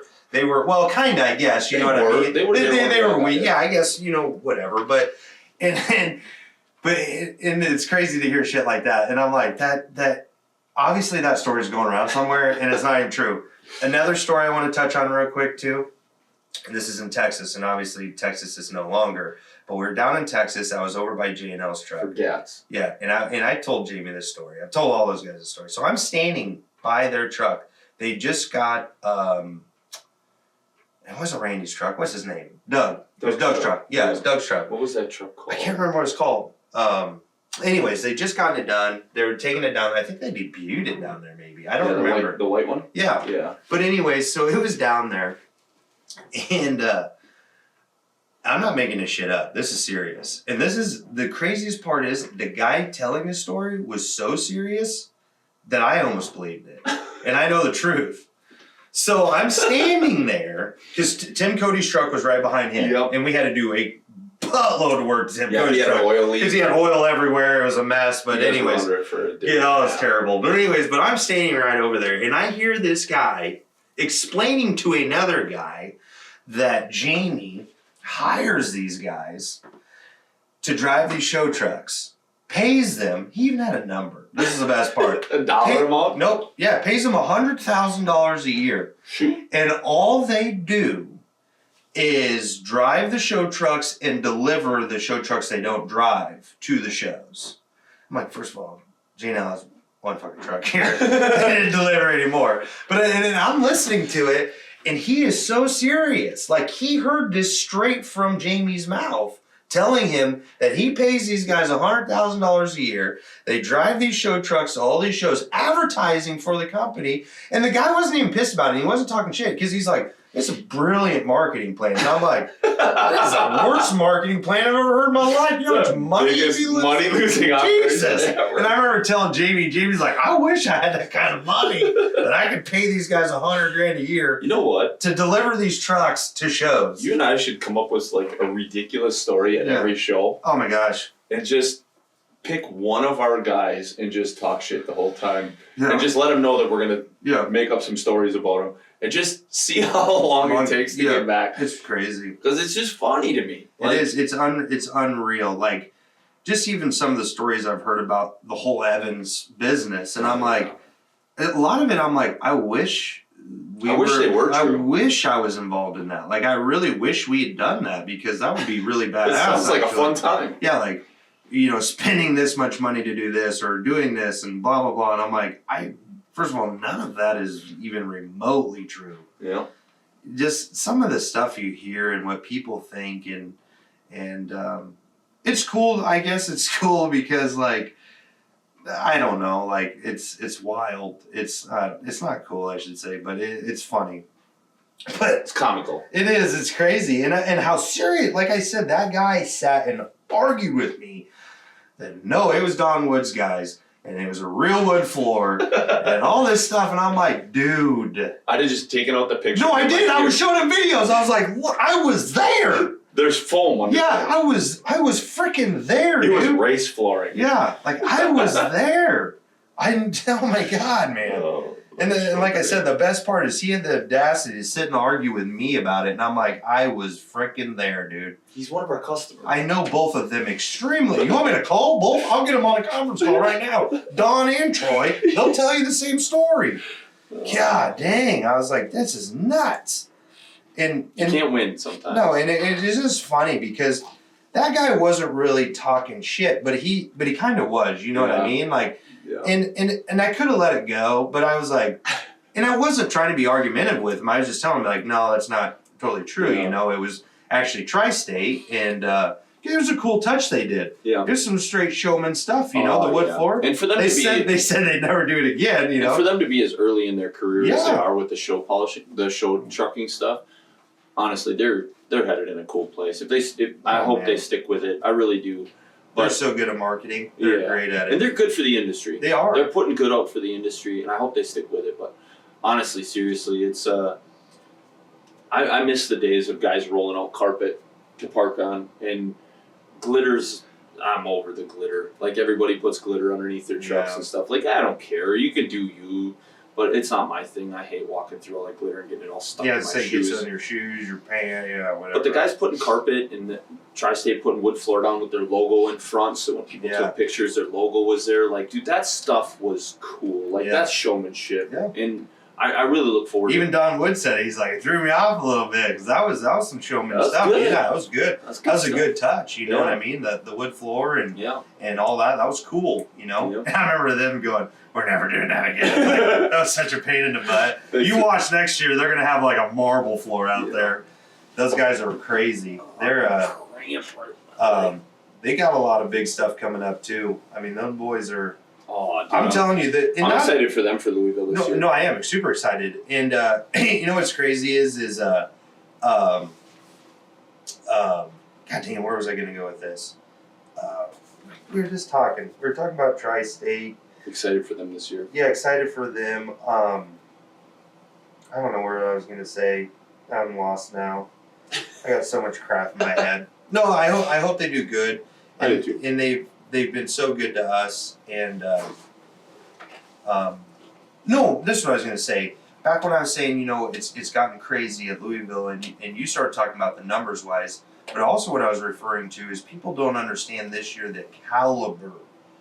Like last year was crazy. Oh yeah, a lot of guys are stepping it up. You have no clue what's coming this year. Like there's some big guys. now, there's going to be some guys you're like, wait a second. You know what I mean? Like I'm not trying to give anything away there. And there's reasons for what's going on there. But then there's going to be stuff there. Not only caliber, but number of caliber that people are bringing. Some of these trucks have been getting built for 2 years. Yeah. Like, there's some big money stuck into them. Multiples. People bringing multiples. Yeah. You know what I mean? And Yeah. it's going to be. Last year was, I think, crazy for quality. If the weather was better, it would have been, I think, a little, whatever. But The weather's always hit and miss there. I remember hearing some people say that they saw what was at Louisville, they weren't impressed. I was like, okay, first of all, I don't know where you were. Yeah. You know what I mean? Yeah. Because some of the stuff there, even in the working side and everything, No matter where you walked, there was something cool to look at. There was some big stuff there, And, man, there was trucks that, like, guys, we don't even really know who they are. Those, they're not Hispanic, or are they Puerto Rican? The truck down closer by the booth. What the heck was that thing? Remember? In the paint lines. Oh, by us. Yeah, and they did something with the paint lines that really messed up. The stripe went back and then it flipped and Yes. the colors were the opposite. The Oh colors my flipped. God. That was cool. That was super Dude, cool. I walked past that and I was like, whoa. Yeah. They They cleaned the hell out of that truck too. Them boys were all over that truck. That was Red Dirt, I think. Was it Red Dirt? Who The did truck that? The Red Dirt diesel built. Yeah. Wasn't it some Hispanic guys or Puerto Ricans or something that had it? I don't remember. Maybe I'm way off. And they're probably listening. They're like, what are you talking about? No, but I'm Just just. a couple of white boys. Yeah, but there's a bunch of guys over But that that truck was amazing. I think they sold that thing right after the Yeah, it was mint too. It was mint. Yeah. The stripes were mint. Yeah, actually, I think actually the name might have been mint too. Yeah. Two tones of mint, and they swapped them halfway through, and I was like, damn, this is different. I've never seen that before, and I was like, that's a nice touch. Yeah.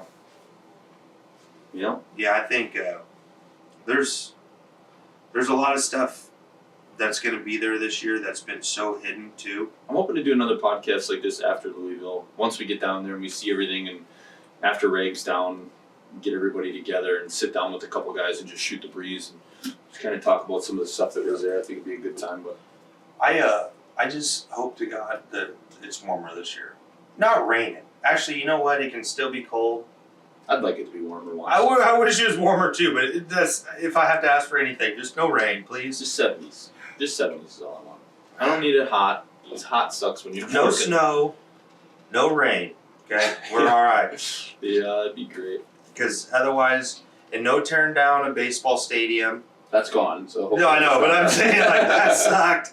It's like every year there's something, either snow. Be a dust bowl this year. Yeah, something. Because either it's snow, tearing down, and now the weather's great, but they're tearing down a baseball stadium. Yeah, that year the weather was good, but they were tearing the baseball stadium down, and everybody was just covered in dust all My day. favorite part of that whole story is too, and I'm not talking crap because we had customers and we were still friends with them, but I remember people getting pissed, and they had every right to be pissed. But I'll never forget that foreman of that job came over, and people are getting up his ass, and he's like, "This is like a $20 million. You think we give a shit about your trucks?" And he's like, "If I shut down for a day, do you know how much money that's going to cost me? I got 200 guys over here and machines." And he's just like, He didn't care. He had no cares. No, he was there to do his job, And that's all he gave a shit about. And people just kept walking over there, and like lighting him up. And he did not care. He's like, "What am I supposed to do? Get out a garden hose? Yeah, What do you want me to do? You want me to shut this operation down? Are you kidding me? Over your guys' 20 trucks over here?" Yeah, he was just he did not care. Oh no. Shit, that was funny. I'll never forget that. That guy was like, "Are you kidding me? This is a multi-million-dollar operation going on here. We can't stop." Yeah. And everyone's like, "This is BS, we've had to wipe our trucks down 100 times." He's like, you better keep wiping them down. Yeah, We're not stopping. He didn't care at all. It was so good. It was good. It was fun. It sucked because I was involved in the wipe down part, but I thought it was hilarious. That was a rough year. It was. No matter how much you wiped, it was dusty an hour later. Like, dude, it was like the rain. It was like, yeah, exactly. You just 100%. Had to keep wiping because if you honestly, I'd almost deal with the rain because you didn't have to worry about the rain scratching. Yeah, that's exactly what I thought last year. I was like, well, this is still better than the dust year. Yeah. Because at least we're not worried about everything getting scratched up real bad. Yeah, I mean, rain sucks, but at least you don't have to worry about hand waxing micro scratches. Oh, yeah, that was not awesome that year. Sucked. We hand waxed at like 4 o'clock in the morning to get everybody's micro scratches. And dust gets into everything. At least rain is sucked down by gravity. You know what I mean? It's gonna come down. That dust it's like it goes up. Yeah, like stuck to the bottom of the can. It's everywhere. Possible. Well, and all the cleaning products and anything Petroleum that's kind of greasy. Yeah, exactly. It's just stuck. We're using a different product that year, and it was a little greasier, and the stuff stuck to it really bad. Everybody's tires were brown. Like, oh my god, it was so bad. But honestly, I appreciate these podcasts with you. You're one of my favorite guys to be around and hang out with. I don't want to say that too often because I don't want your head to get big enough we can't get you out of here. But honestly, I truly enjoy spending time with you. I look at you like one of my brothers. I appreciate it. We have fun. I'm stupid enough to really enjoy this stuff.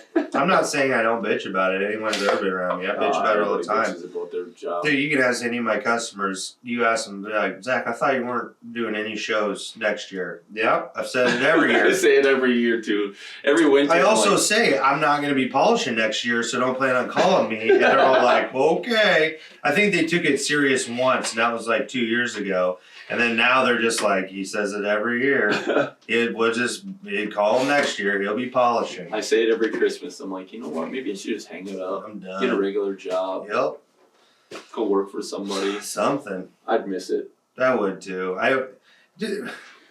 Not even apologize. I'd miss the show world, and I complain so much about it, just because it's like it's so stressful. You know what I mean? And there's no. We're almost contradicting ourselves because remember when we're like, you got to be profitable? Yeah. It's not profitable. It's not sometimes. No, it's really not. And, but I tell you what, it's like a drug. Once you get into it, you can't get away from it. It's the marketing. It is. It's crazy. The lifestyle is so fast. And it's the people. Fun. People are great. You get a good guy like Don and you don't want to let him down. You're like, yeah, I'll go to that show. I'll get you polished up at that show. Or Mitchell, like, will you come to Texas for me? Yeah, you know what, I will. Because I don't want to let them down. And it's like, I'm not going to make any money going down there to do a couple trucks. Maybe one anyways. It was fun. Tri-State, any of those guys, you know what I mean? Like, if they know if they call that we're there, you know what I mean? And it's not like anyone would do it. I just enjoy, you have to enjoy it. Yeah. You know what I mean? Like, I'm excited for some big news that we might have around here pretty soon. I'm hoping to drop a nuclear bomb here in the shop pretty soon. Kind of talked with you about it a little bit this week, but I'm hoping to call in a few favors and get some people to come hang out this summer. Oh, yeah. At first I was like, what is he talking about? And then it just clicked in my head. It shows you how dumb I am. So I'm excited. We'll see. Yeah, that's a huge deal actually. We'll see who some of our kind of sucks because I thought, I'm not going to give too much information. We'll see who some of our really close ones are. But yeah, I got a feeling it'll be a good time. So we'll see what happens. But I appreciate you doing it. Yep. Let's let everybody go and save more for another time. But dude, we could do this all day. Literally. I have nonstop bullshit coming out of my mouth. we both have been through some stuff enough to be able to. I just like touching on a lot of things, and you and I talked before, kind of what we talk about and what we did talk about, the charging and stuff. Yeah. And it's so bad that we almost got to tiptoe around it because we're not talking about anyone specific. I wish a lot of people get offended by it. Yes, and I wish, and a lot of people even after this that even watch it, even if it makes sense, or even if it's you can't convince them because and maybe we're doing it wrong. I just don't see it because I've been on both sides. Become profitable. Yeah, because I've been on both sides and I know what side's better and I know what side works. The next problem too is, and I know we got to get off here, and I wanted to add this to it. One thing I'll say. It's like talking to you on the phone. No, it's horrible. 5 more minutes. Hold on. But anyways, But the problem is too, and I'm not calling anyone lazy, but I will say this: the way we do it is way more work. Not way more work. It might see it is. more work. Yeah, it is. Because you have to get more done. Because you got to get more done. Yeah. So You're accomplishing more. For yes. Sure. Now some people don't want to do that. Yeah. You know what I mean? Yep. Because people don't want to work Saturdays, Sundays, and in the holidays and all that stuff, and whatever it may be. And but if you're willing to do that, I promise you, if you're one of those people that charges a lot more. And it's so hard to say you should give it a try because it's really hard. You can't flop back and forth. You can't turn it off. And unless you could find 10 more new customers that have no idea really who you are or what your pricing is, and you could do it. It'd just be tough. Yeah. You know what I mean? But I wish you could, if anything, come hang out with us and really see it firsthand. See it firsthand and then judge us on it. And then you'd be like, holy cow! Like. Now I understand how you're buying $70,000 pickups. You know what I mean? Yeah. And I shouldn't really talk shit about it. You know what I mean? Like, no, you're not. No, but I mean they are. Because they'll be like, I can't. I don't make that kind of money. I don't know how you're not. Yeah, I don't know. You know what I mean? I turn work away every day. Yeah. Because I can't get it done. I just can't. Because with your prices, technically you should be making more money than me. But I know what it is. You're not doing the numbers I am. Now, if you did my numbers and you did your pricing, holy cow, bud. We're talking giant money. You know what I mean? We're talking now I've actually touched the millions of dollars. Oh, yeah. That's what I have not accomplished yet. I have not been in the millions in 1 year. My polishing shop has never, on its best year, never done more than $750 a year. That's the best. It's tough year. to do $500,000, bud.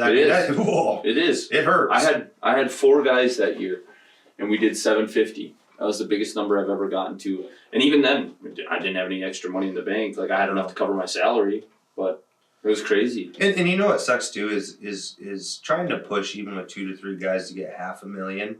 And even then, customers were still pissed off we couldn't get to them. I know, but the thing is it's almost to the point where you hear the guys that have 200 trucks wish they could go back to 40 trucks. You know what I mean? Yeah. Like it's almost to that point where it's like, yeah, we made it. Yeah.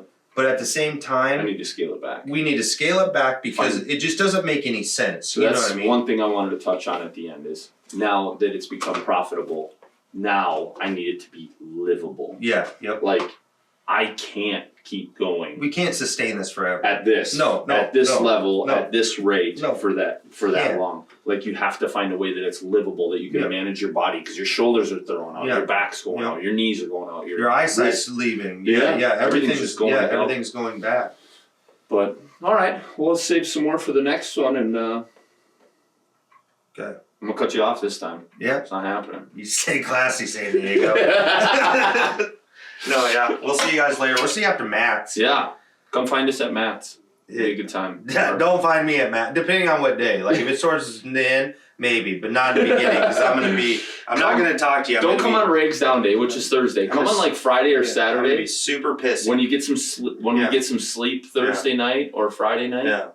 Otherwise, or after trophies. After trophies is usually the best time. I won't be hiding from everyone. Unless everybody loses, then we're hiding somewhere because we don't want to get beat. I don't know. Before trophies, was that 2 years ago or last year?